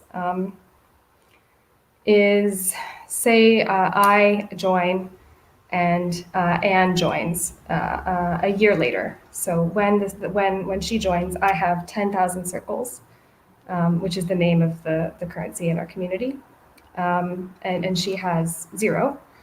After 1 year, the way that it's being minted to everyone in the community is increasing over time. So you're getting more and more every day. It's really, really inflationary, which sounds crazy, but we think it might work. And so after our second year, even though I started with 10,000 and Anne started with 0, we've received each 1 million circles. So I have 1,010,000 and she has 1 million. So you can see that the relative difference between the amount of money we have has decreased. the earlier disparity has become negligible in terms of the amount we currently have. So this is what I mean when I say wealth disparity decreases over time, or you might say it really severely discourages hoarding. That's so fascinating. And I love the idea of, value built within a community itself. And I think that that's something that just kind of a lot of us are experiencing right now, as Anne mentioned, when we're kind of relying on our communities to get us through something like the pandemic or any of the other crises that we're facing in the United States here today.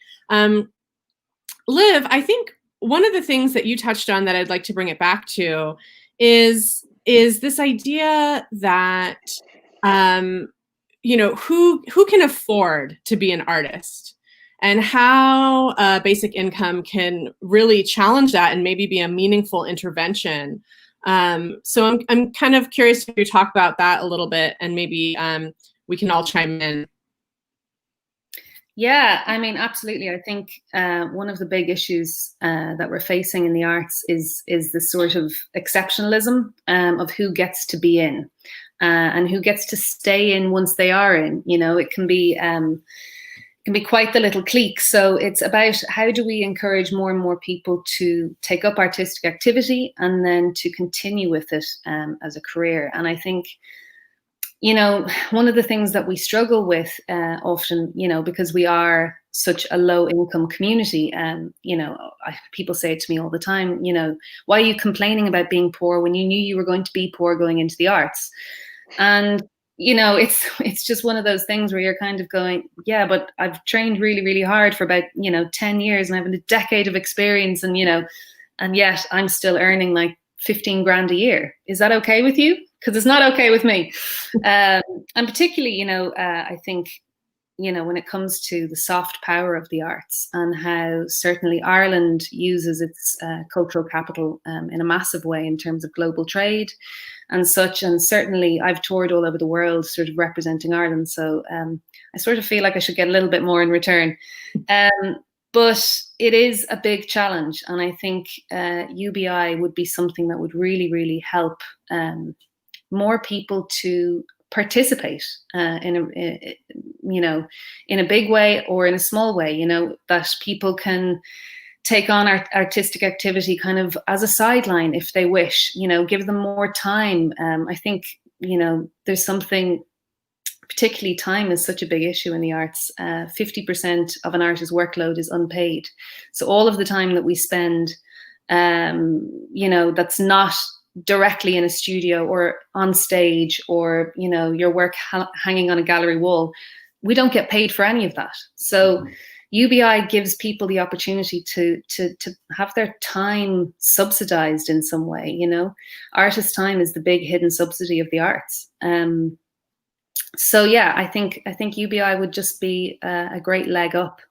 I think it was Philippe Van Parijs said, poverty is a net.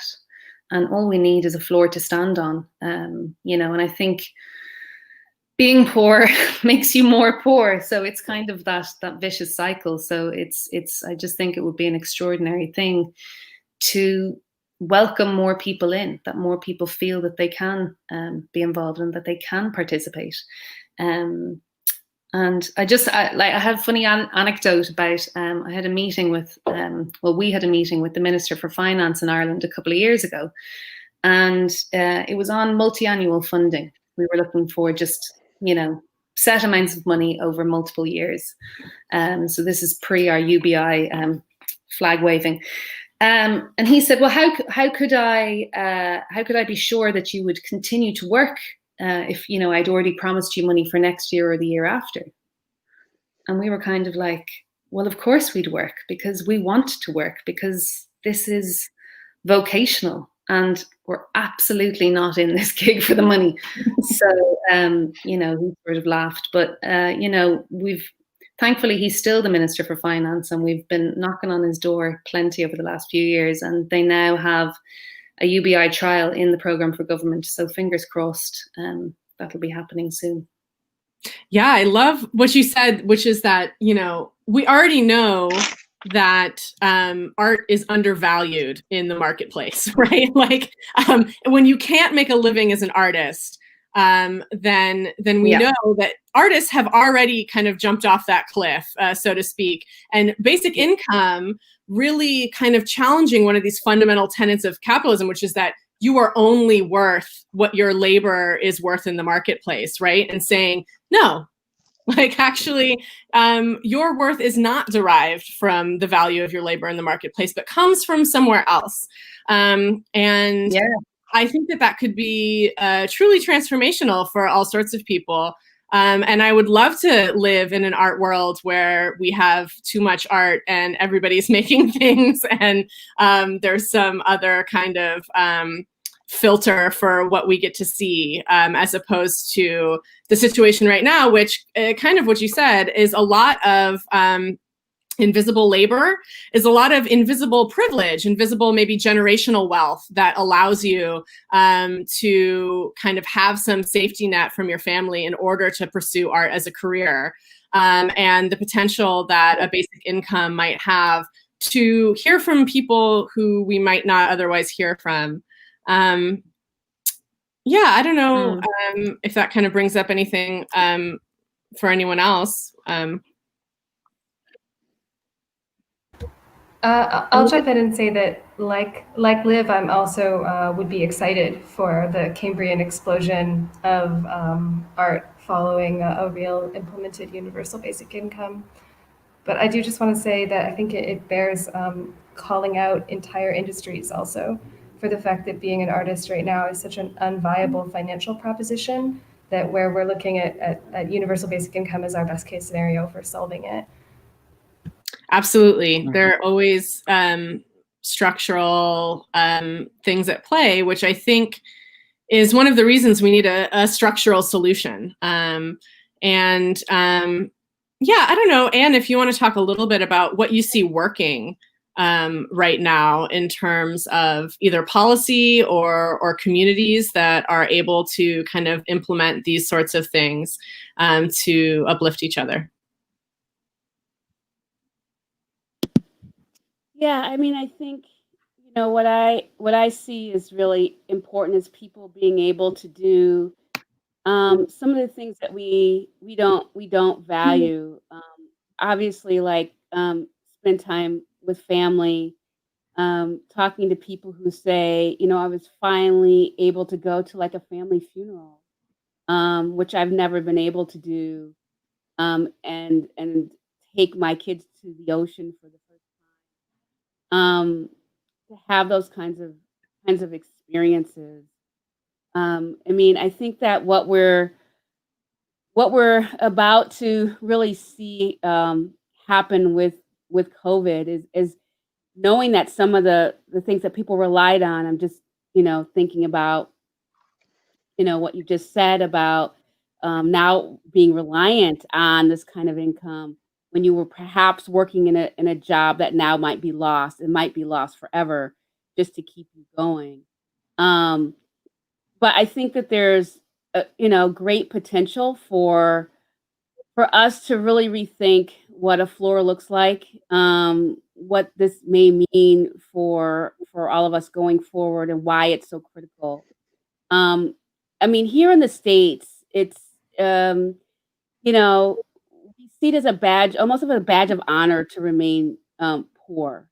That you have to kind of pay your debts. That living, you know, from paycheck to paycheck has become so normalized. And do we have an opportunity now to turn that on its head? That's a question for us, right? If we can turn this on its head a little bit, and really speak to the ways that people are valued, that have not been seen. Caretaking has not been valued. Spending time with family has not been valued. And does this give us an opportunity to actually turn that on its head? Is a question we all must face right now, and I think it's an important one that could change the trajectory of how we think about policy.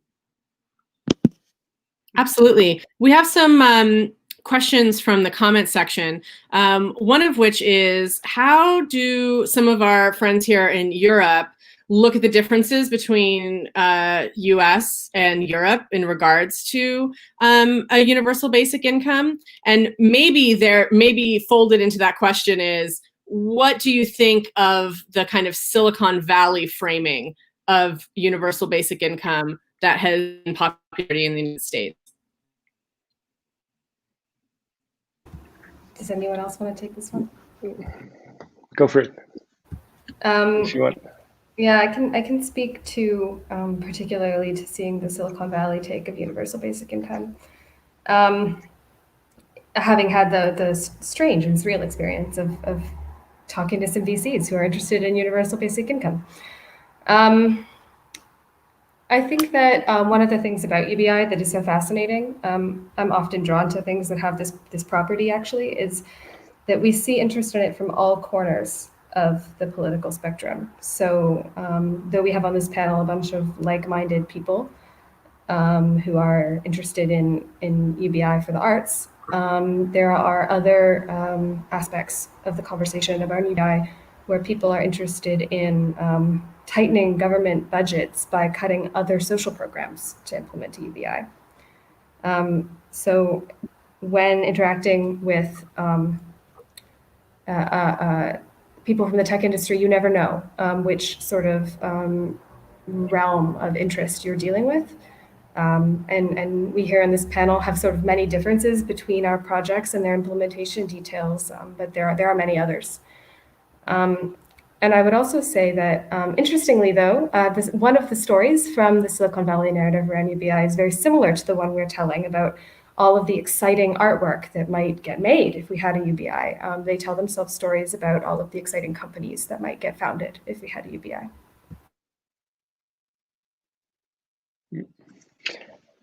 I mean, I think for the it actually helps, of course, when we have look at the Silicon Valley kind of narrative about the UBI. It's kind of a modern paint for our old house, and I think it's in a way helpful. But then there's always this element of you have to have the state, the government, who provides for UBI.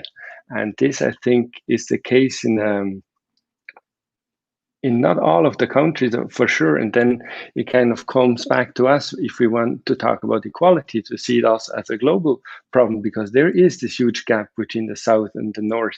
This can be also within a country, but also on a global scale. And I think we shouldn't forget that the responsibility on the end is also individual responsibility, especially when it comes to equality.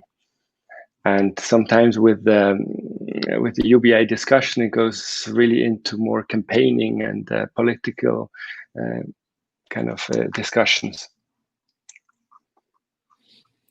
Yeah, I think that's so true, and absolutely, you know, just kind of pointing out that there's like smoothing that needs to happen on a global scale, I think is really powerful, because we already know that, you know, the countries that have the strongest social safety programs are the countries that are the most kind of homogenous, that look the most the same. I think, Liv, you're coming to us from Norway, which has a really strong social safety net and has just like started to really have to take a hard look at how it feels about immigration and interacting with that social net and what that looks like. And so I do think that, like, you know, if you can zoom out at the end of the day, when we talk about, again, back to these issues of deservedness and who deserves what and how we, what our rights are as human beings, first and foremost, that kind of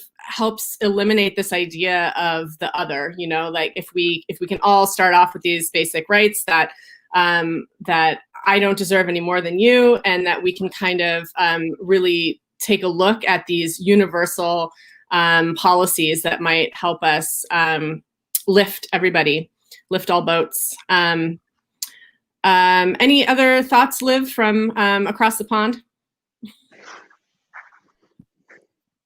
Yeah, I mean, I guess from my experience, I think in Europe we rely more on government subsidy and government funding.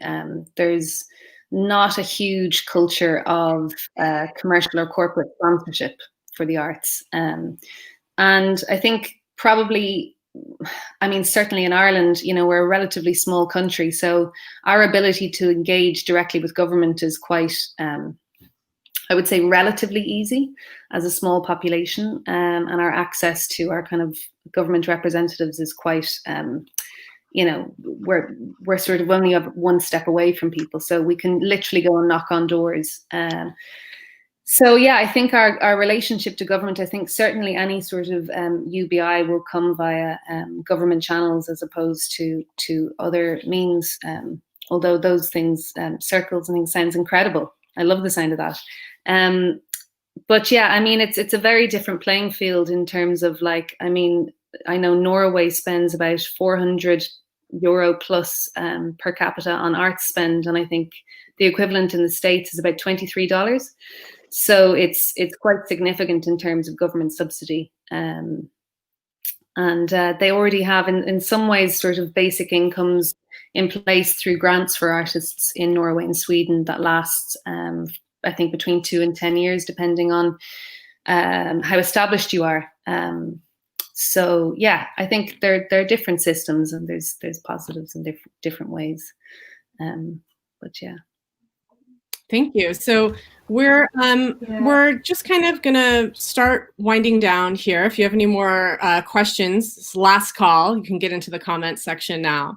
But I just wanted to take a minute to think a little bit about, I don't know, the idea of artists as citizens, and how art can kind of allow us to change some of these narratives, to participate in our government or our communities in different ways. And I think, you know, a basic income might really allow us to do that in a meaningful way as an arts community for the first time. I know that here in the Bay Area, a lot of my friends who are practicing artists, as we've mentioned, they have multiple jobs, and a lot of those jobs are in the service industry that have been, you know, they no longer are waiting tables. So they've lost their secondary incomes, and I've seen a lot of ingenuity in the space. Like, I think that there's a lot of promise in terms of what people are trying to do to get their art out there digitally during this time. But I also am dreaming of a world where people wouldn't have to worry about putting food on the table. I think we have one more question here. How do we get others to believe in our art and provide funding? Sometimes people don't see the importance. I think one idea would be that we don't, like, not that we don't need funding, but that the art itself has intrinsic value, and that maybe we should have systems to support artists from the bottom up. But does that ring any bells for anyone else? I would say that it depends a lot on the specific type of art you make and the place you're calling in from.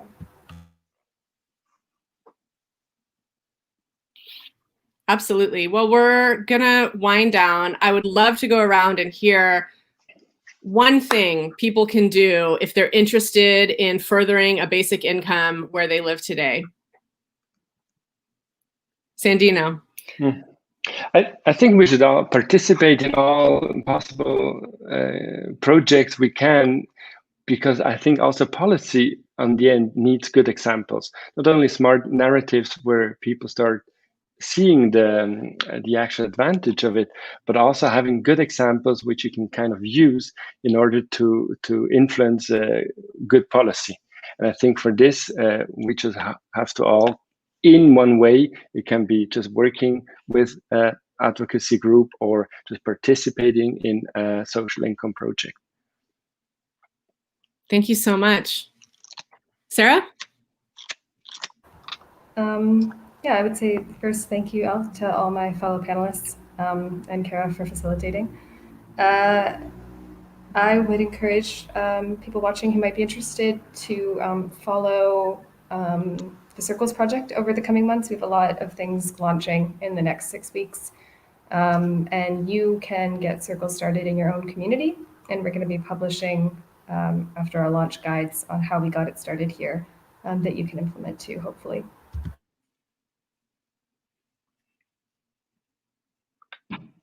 Great. Liv. I would say, for me, I would say the big thing is to equip ourselves with loads of research and knowledge because there's going to be a lot of naysayers against UBI. So reading up on as many examples and things as possible so we can back down any of those kind of the naysayers out there, and then speak to your politicians and really use your voices. That would be my big thing. Anne?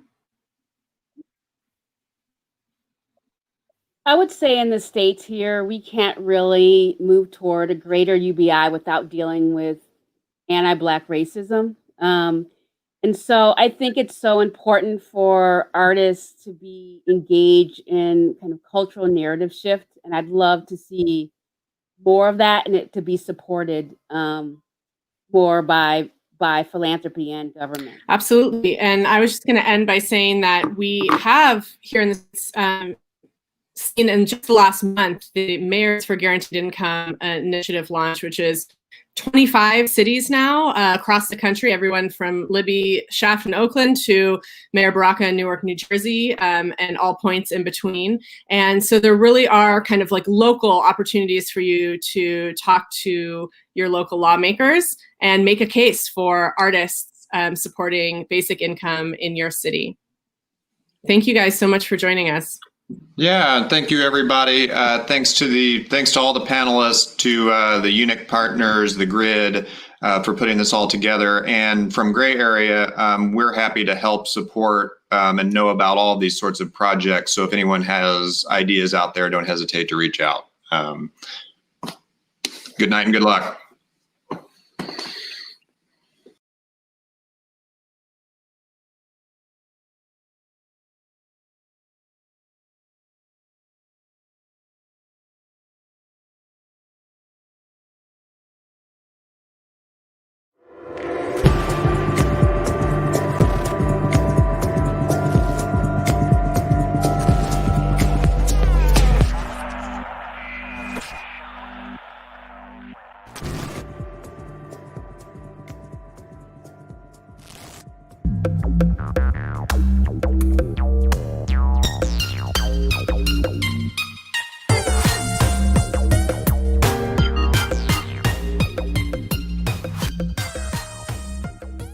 Just the idea of by coming together, we'll generate some new ideas of things we can experiment with.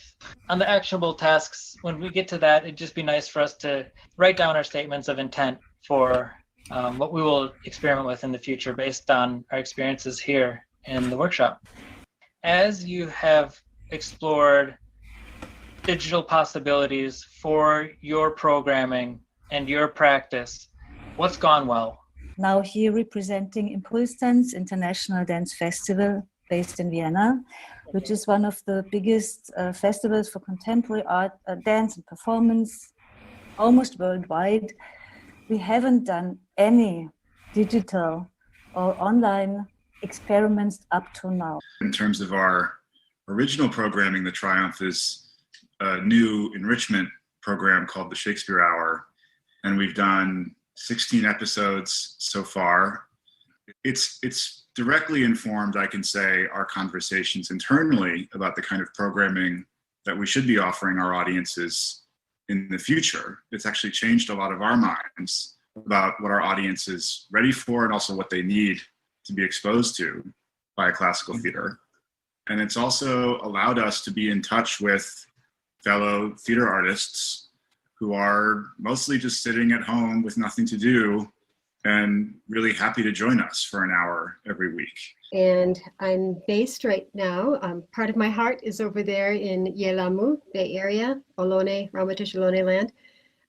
And my feet are on Tewa lands, unceded occupied Tewa territories that are known as Ogapoge originally, but more commonly known as Santa Fe, New Mexico.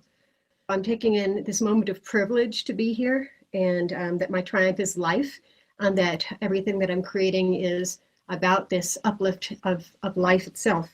It is a triumph of trust in the unknown. That's something that's very hard to have right now, but I'm in practice of it through this collaborative new media forms. As far as the invigorating exercise, I want to give everyone an opportunity to physicalize and kind of orient themselves in a similar way. So I want you to just have that feeling of your feet making contact with the floor, and to just make that contact, that sort of sensuality of contact. Each of us are on land that is deeply storied and deeply historied. There are indigenous peoples who we are indebted to for what they have done to continue the land into renewal with their songs and dances since the beginning of time. And taking a big breath so you can just find that sensation inside your body. I'm just going to invite you to let your arms swing front and back. So you're just creating a little bit more mobility through your shoulders. I'm just going to let you swing because it feels good. It's fun. You can do it without thinking. I'm asking everyone to take part in this. Yeah, and moving your head side to side like you're doing, that's a great thing. Yeah, once you start getting into your body, you want to yawn, you want to stretch. So as we're swinging behind, you might think of who in your life has helped you in your past to get where you are now. Is it your family? What is behind you? Is it your teachers, your mentors? Is it your ancestors? Thank you for participating and for being in your body. Oh my gosh, our poor land right now. Good grief, y'all. Climate change, it's real. Oh, that's why I'm so grateful to have my beautiful studio where I can, at the very least, pretend that I'm in a different location. Because holy socks, I'm a disabled artist, which means I'm trapped inside my house. So this imaginative space, this is what we got. This is what we get. I think this transmedia thing is the thing that we need to be doing.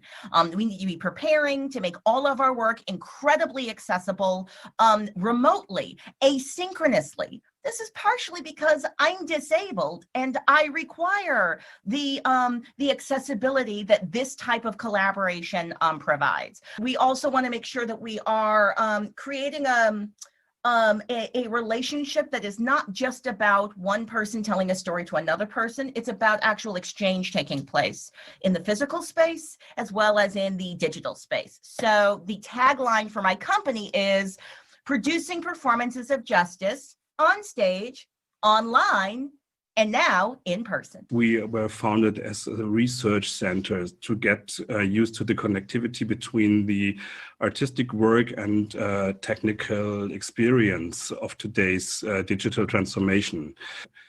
The streaming of theater and the art of streaming of theater and creating rooms where you can be together and have a feeling of knowing each other and have a feeling of how could this thing of digital a little bit feel like an analog theater, not to blow the other thing away, just even to get a new place to communicate in this pandemic scenery.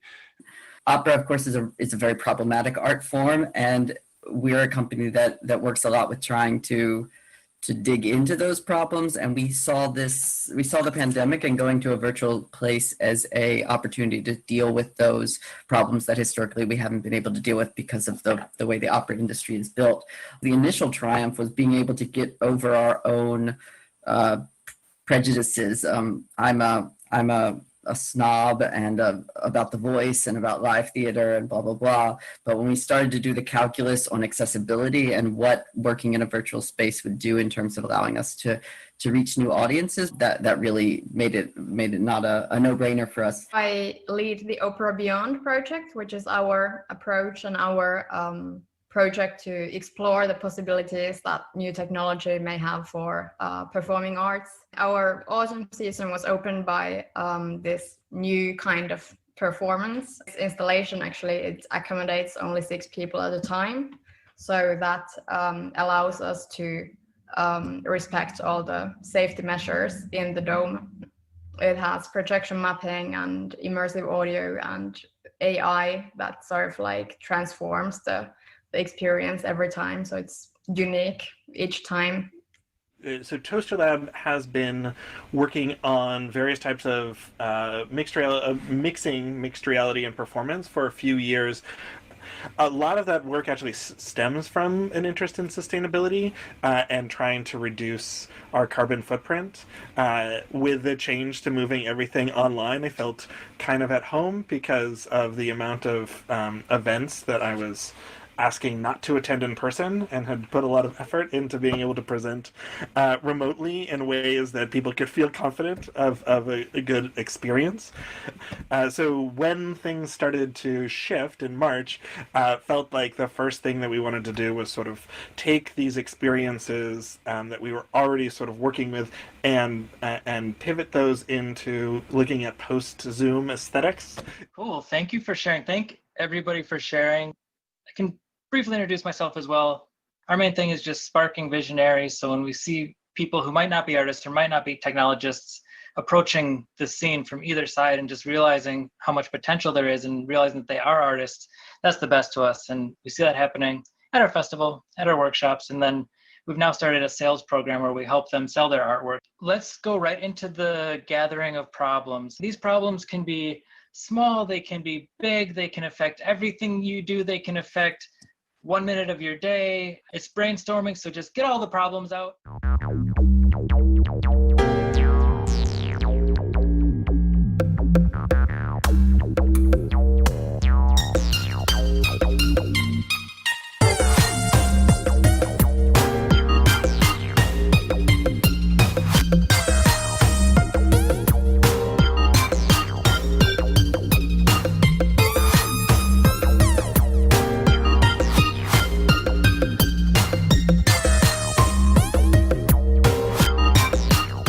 Moving on to the next section of building solutions, take the next 5 minutes just to get as many ideas on formatting and programming.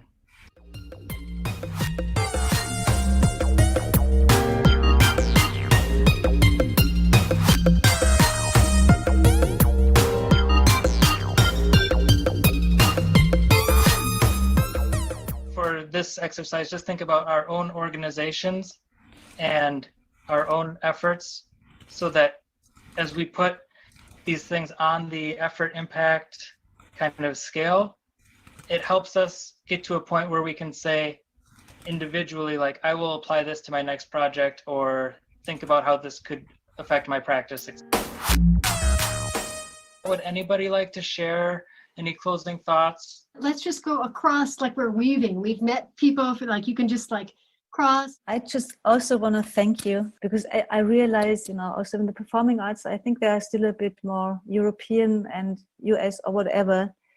And this is also interesting. Also, of course, how we talk about race, for example. We're all talking about very similar things. So it actually is inspiring to feel less alone from this exercise.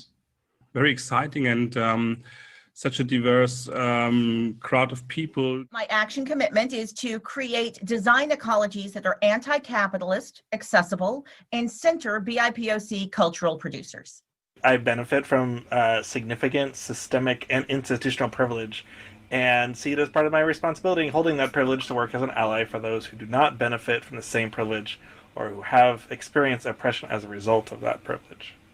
I think what I got the most out of this session, well, I love the diversity in the topics that we touched. Just love this it's a concept I hadn't put words to before, of universal design, and so much of what we're doing is creating new spaces and commissioning new technologies and making universal design a central component, and thinking of accessibility as an essential element of design rather than something we do extra. Thank you so much. Thank you everybody for your time. And yeah, let's let this beautiful network flourish and help us navigate the future.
gar nicht zu tun.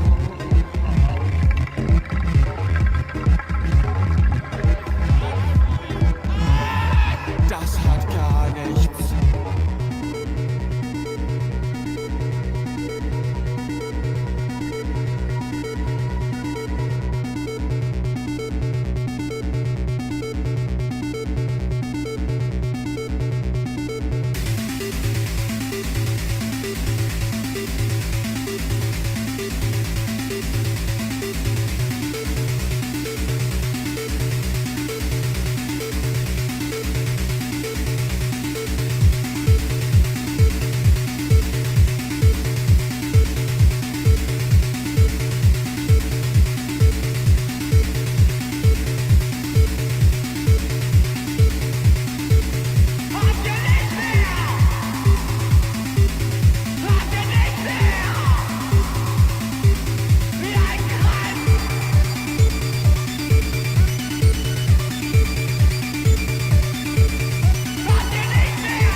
sinister.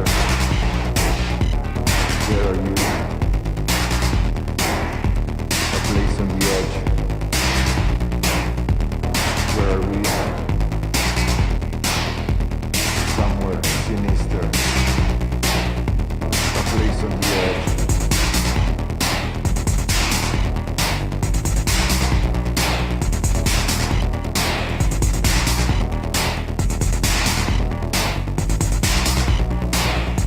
A room in the dark.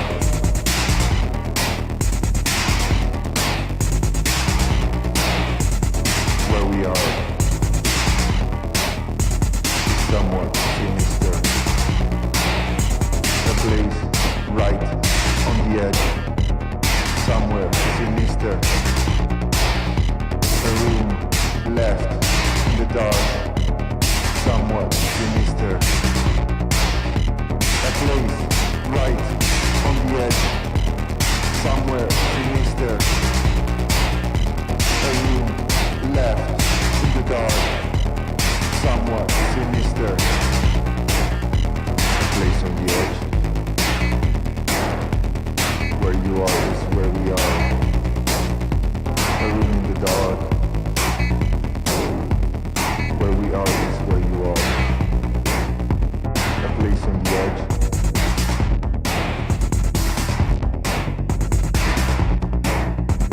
A room in the dark.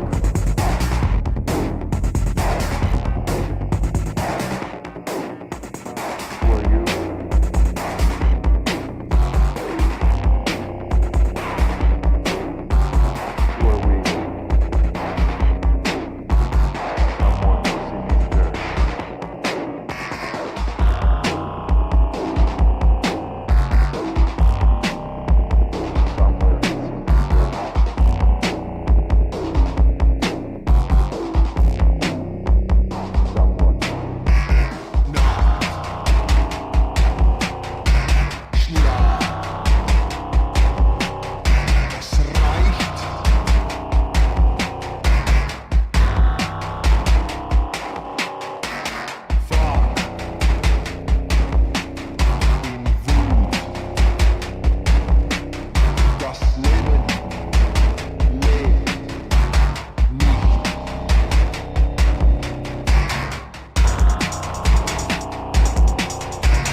Was ist was?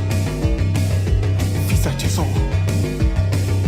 Voller Freude leben wir weiter. Voller Freude. Es sind wir zu viel. Strebenswert. Ist Disziplin nicht mehr. Voller Freude.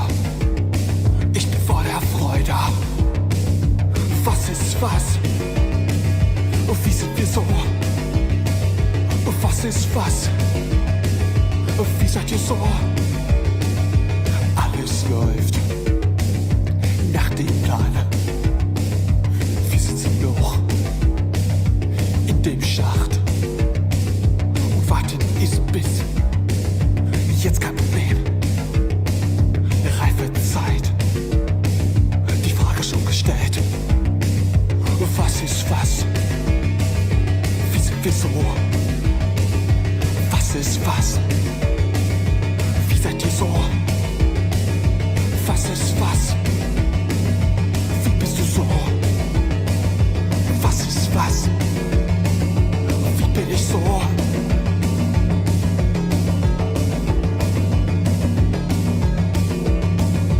Wie bin ich so?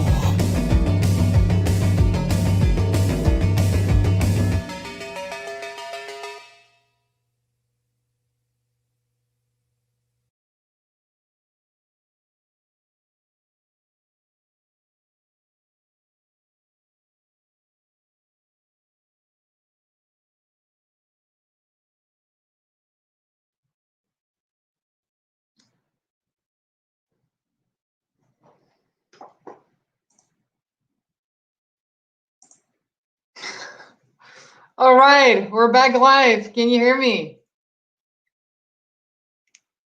Okay, so this was Mirage by local heroes Vogan and Loaf Baker, hosted by MUTEC San Francisco. Thank you so much, because this wraps up the Grid Exposure Art, Tech, and Policy Days 2020 under the topic of blurring borders. So that's what we've been doing for the last 4 days, full of panels, performances, interactive experiences, art, and workshop.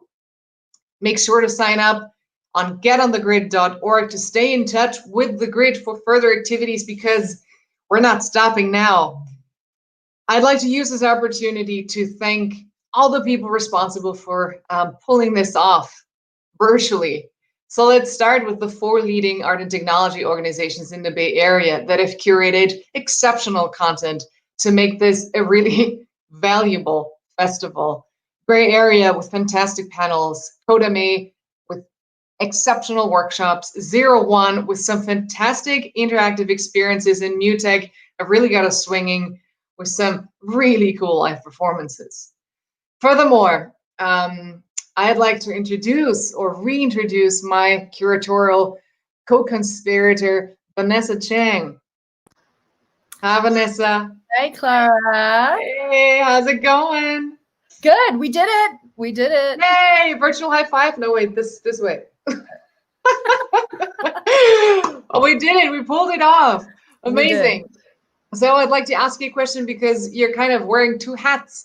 You're a curatorial co-director, and you've been in very tight communications with these 4 organizations that I just mentioned to curate the truly best of the San Francisco Bay Area, to showcase everything that this very interesting space has to offer creatively at the intersection of art, tech, and of course now also policy.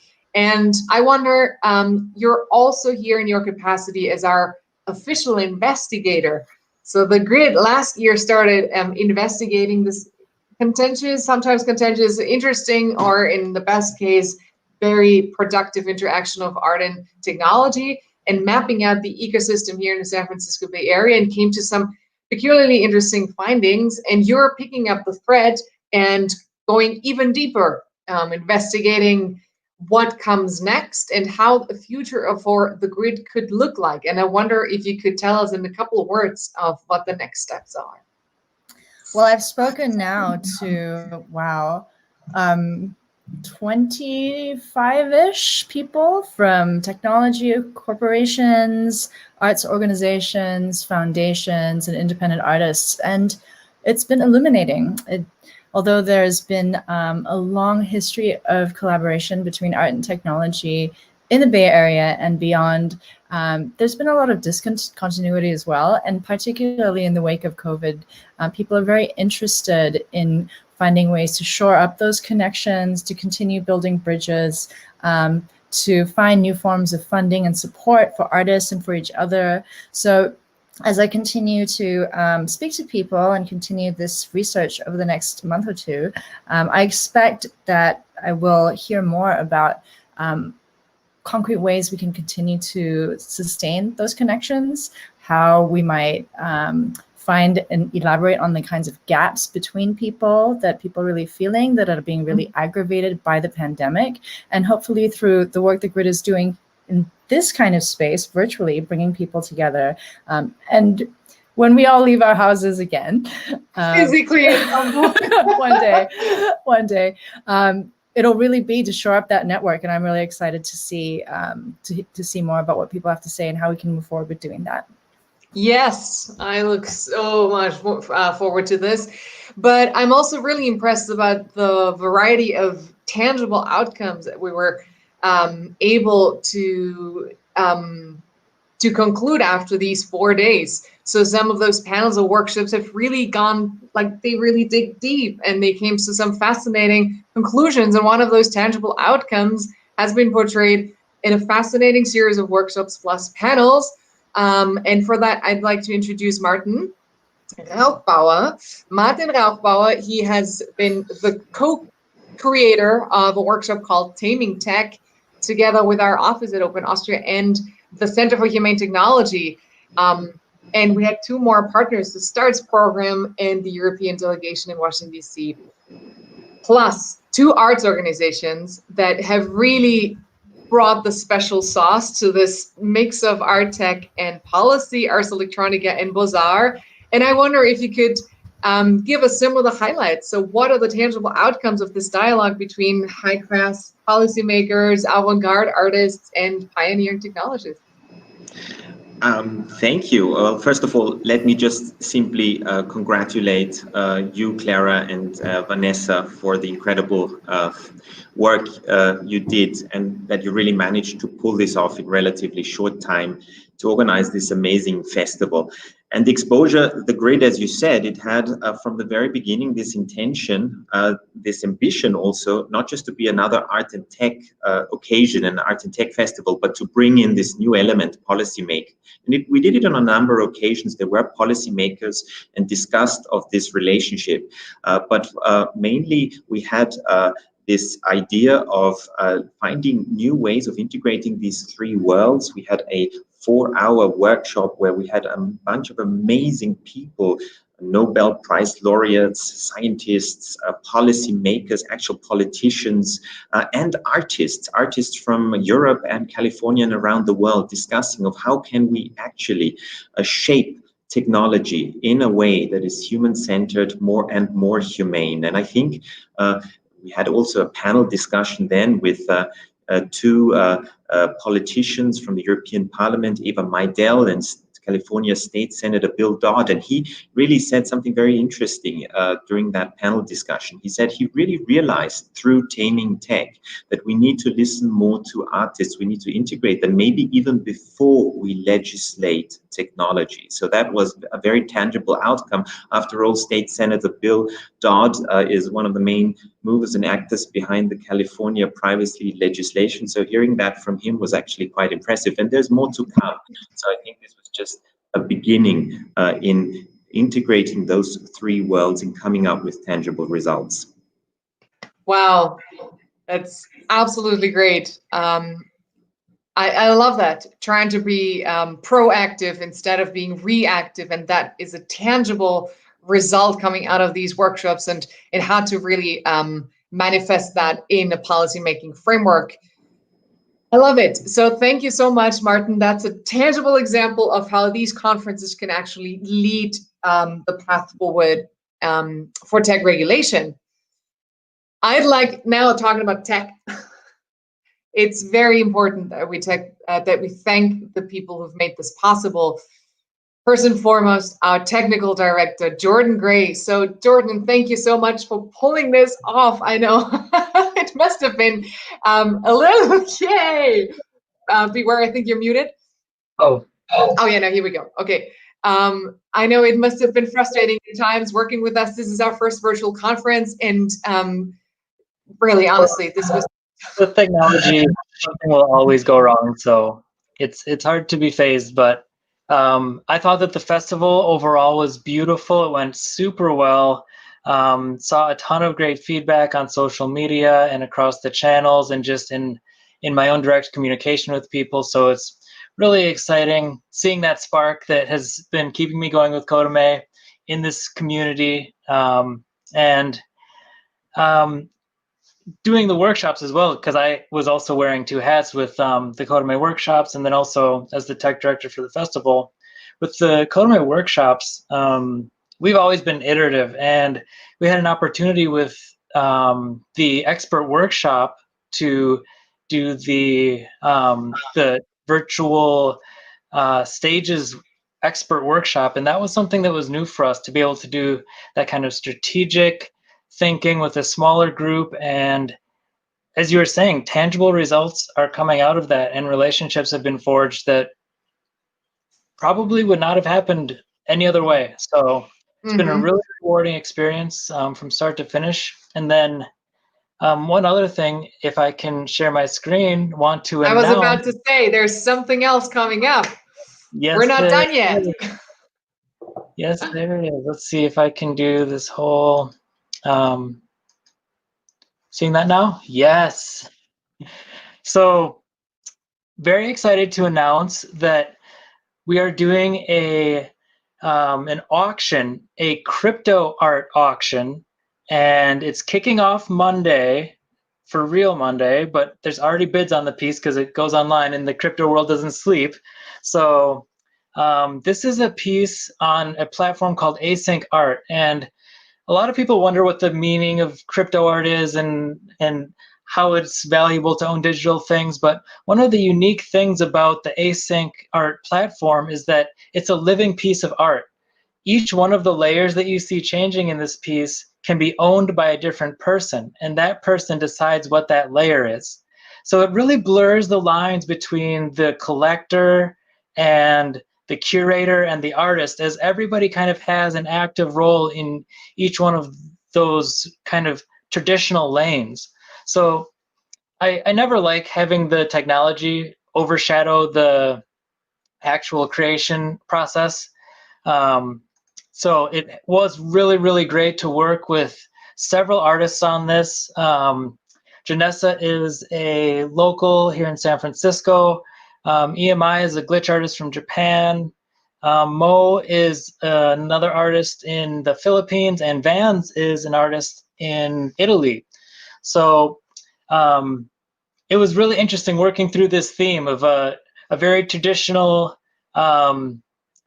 Eurocentric model of creation and religion, and taking that story and expanding on it in a meaningful way. So it was really fun, not only on the technical aspect of this, which I do nerd out on and I love, but don't like making the whole point of it. But yeah, really, really great. So if you're curious about crypto art, it's a lot to jump into, but it's a fascinating rabbit hole. If you're curious just to see how the auctions work, this one starts on Monday, it ends on Friday, and the best place to meet people who can explain this all to you and see how it works is on the async.art Discord, which there's a link there.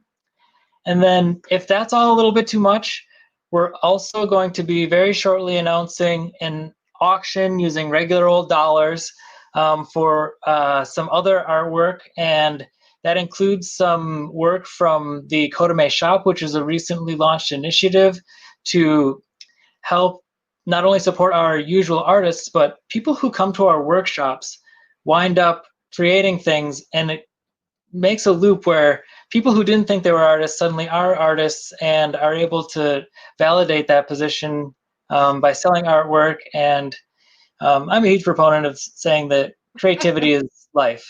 And it always makes me Yes. happy when people can pick it up and feel like they can own that role of an artist.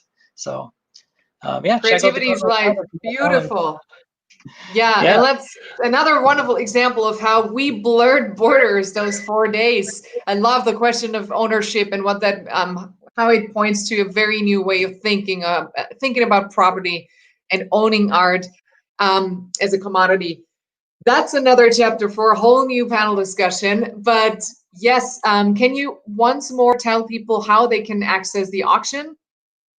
Yes, so the best place to go just to start with the auction is async.art, and then keep an eye on the social channels for the grid, and we will be sending an email out regarding the dollar-based auction, which will be coming shortly. Perfect. Excellent. Okay, thank you so much, Jordan. And another essential part of our tech team is our producer. And she really deserves a huge applause at this point. And I would love for an actual audience to be here. She pulled this off, and this was truly something else. Ivo, how are you feeling? I'm doing okay. I'm going to be hearing myself 3 different times as I'm hearing myself in 3 machines. So thank you all for joining us, no matter where you are in the world, how you're blurring borders between the real, the virtual, the physical and tangible and embodied, with the AI, with all of the ways we bring code together. I have learned so much with you this week that I get to take into my own creative work. So thank you, number 1. And if you need to find me again, this is my name. I'm Ivo at Playable Agency, and thank you so much to the rest of our team at Codeme, at Ars Electronica, all of our technical leads in Austria, especially Open Austria, providing space here for us to work here in San Francisco as well. Thank you so much. Please check out Playable Agency. They've done a fantastic job. I'm not done yet walking through the entire festival team. So up next would be Nadine Schach, our communications manager. And I'm just really curious about how her feedback, since she was on top of communicating with the rest of the world, this entirely virtual happening, and has a much more precise feeling of how people were reacting to the panels, to the content that we provided. Well, Hi, Nadine. well, with COVID happening, I can definitely say there's much more noise out in the world right now, in the virtual world especially, and it's kind of harder to communicate in this world, but it's also a challenge we took on, and you can learn so much from that. And the response has been extremely good. People really still try to get into this, even though there were some barriers. And I can just say that it was a pleasure to work on this project, and I would definitely see it as a future for many other projects. Well, wonderful. And another person who helped with this endeavor a great deal is Kylie Ambers. Will you join us as well? Thank you. Hi, Kylie. And so you've really been very active in the social media promotion of this event. So what are the trends that you took away from those 4 days? Like some tangible outcome on that side as well that we should keep an eye on? Yeah, I think my favorite part of being a part of this project was just being able to research all these different awesome artists and people in the tech field and speakers, because control of all our social media. I tagged everyone in all our posts, and through doing that, I got to reshares from these different artists and how happy they were to share all their performances and all these speakers' great insights. So I think just being able to see the connection through this community online was my favorite part. That is excellent. Ivo, do you mind bringing everyone in just for one group picture and one gigantic thank you to everyone?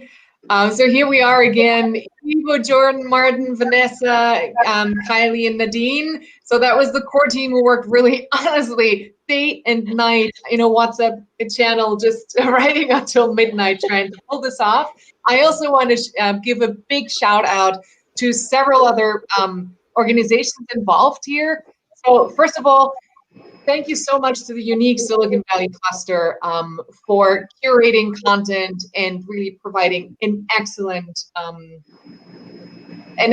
team of European speakers to be present at this festival, because at the end of the day, this was supposed to be a transatlantic dialogue. And I think we've accomplished this. So thank you to Hannah, Angeli, Juliette Donadieu, Robert O'Driscoll, Anna Maria Di Giorgio, Marilyn Johnson, Ajans Madouj, Noemi Nyangiro, Michael Tracy, Nicola Rufo, and Bettina Vodjanka. Thank you so much. Also, thank you to the unit clusters in New York and DC for their contributed sessions. Thank you to ThoughtWorks Art. Thank you to the EU delegation in Washington, DC, and the Center for Humane Technology. I would also really like to thank Ars Electronica for featuring us as the official AI Meets Music Garden Silicon Valley. That was a treat, and I hope your festival was smashing. Also, thank you, of course, to the people who made all of this possible because they believed in us, and that would be Unique Global, Salesforce, and the STARTS program by the European Commission.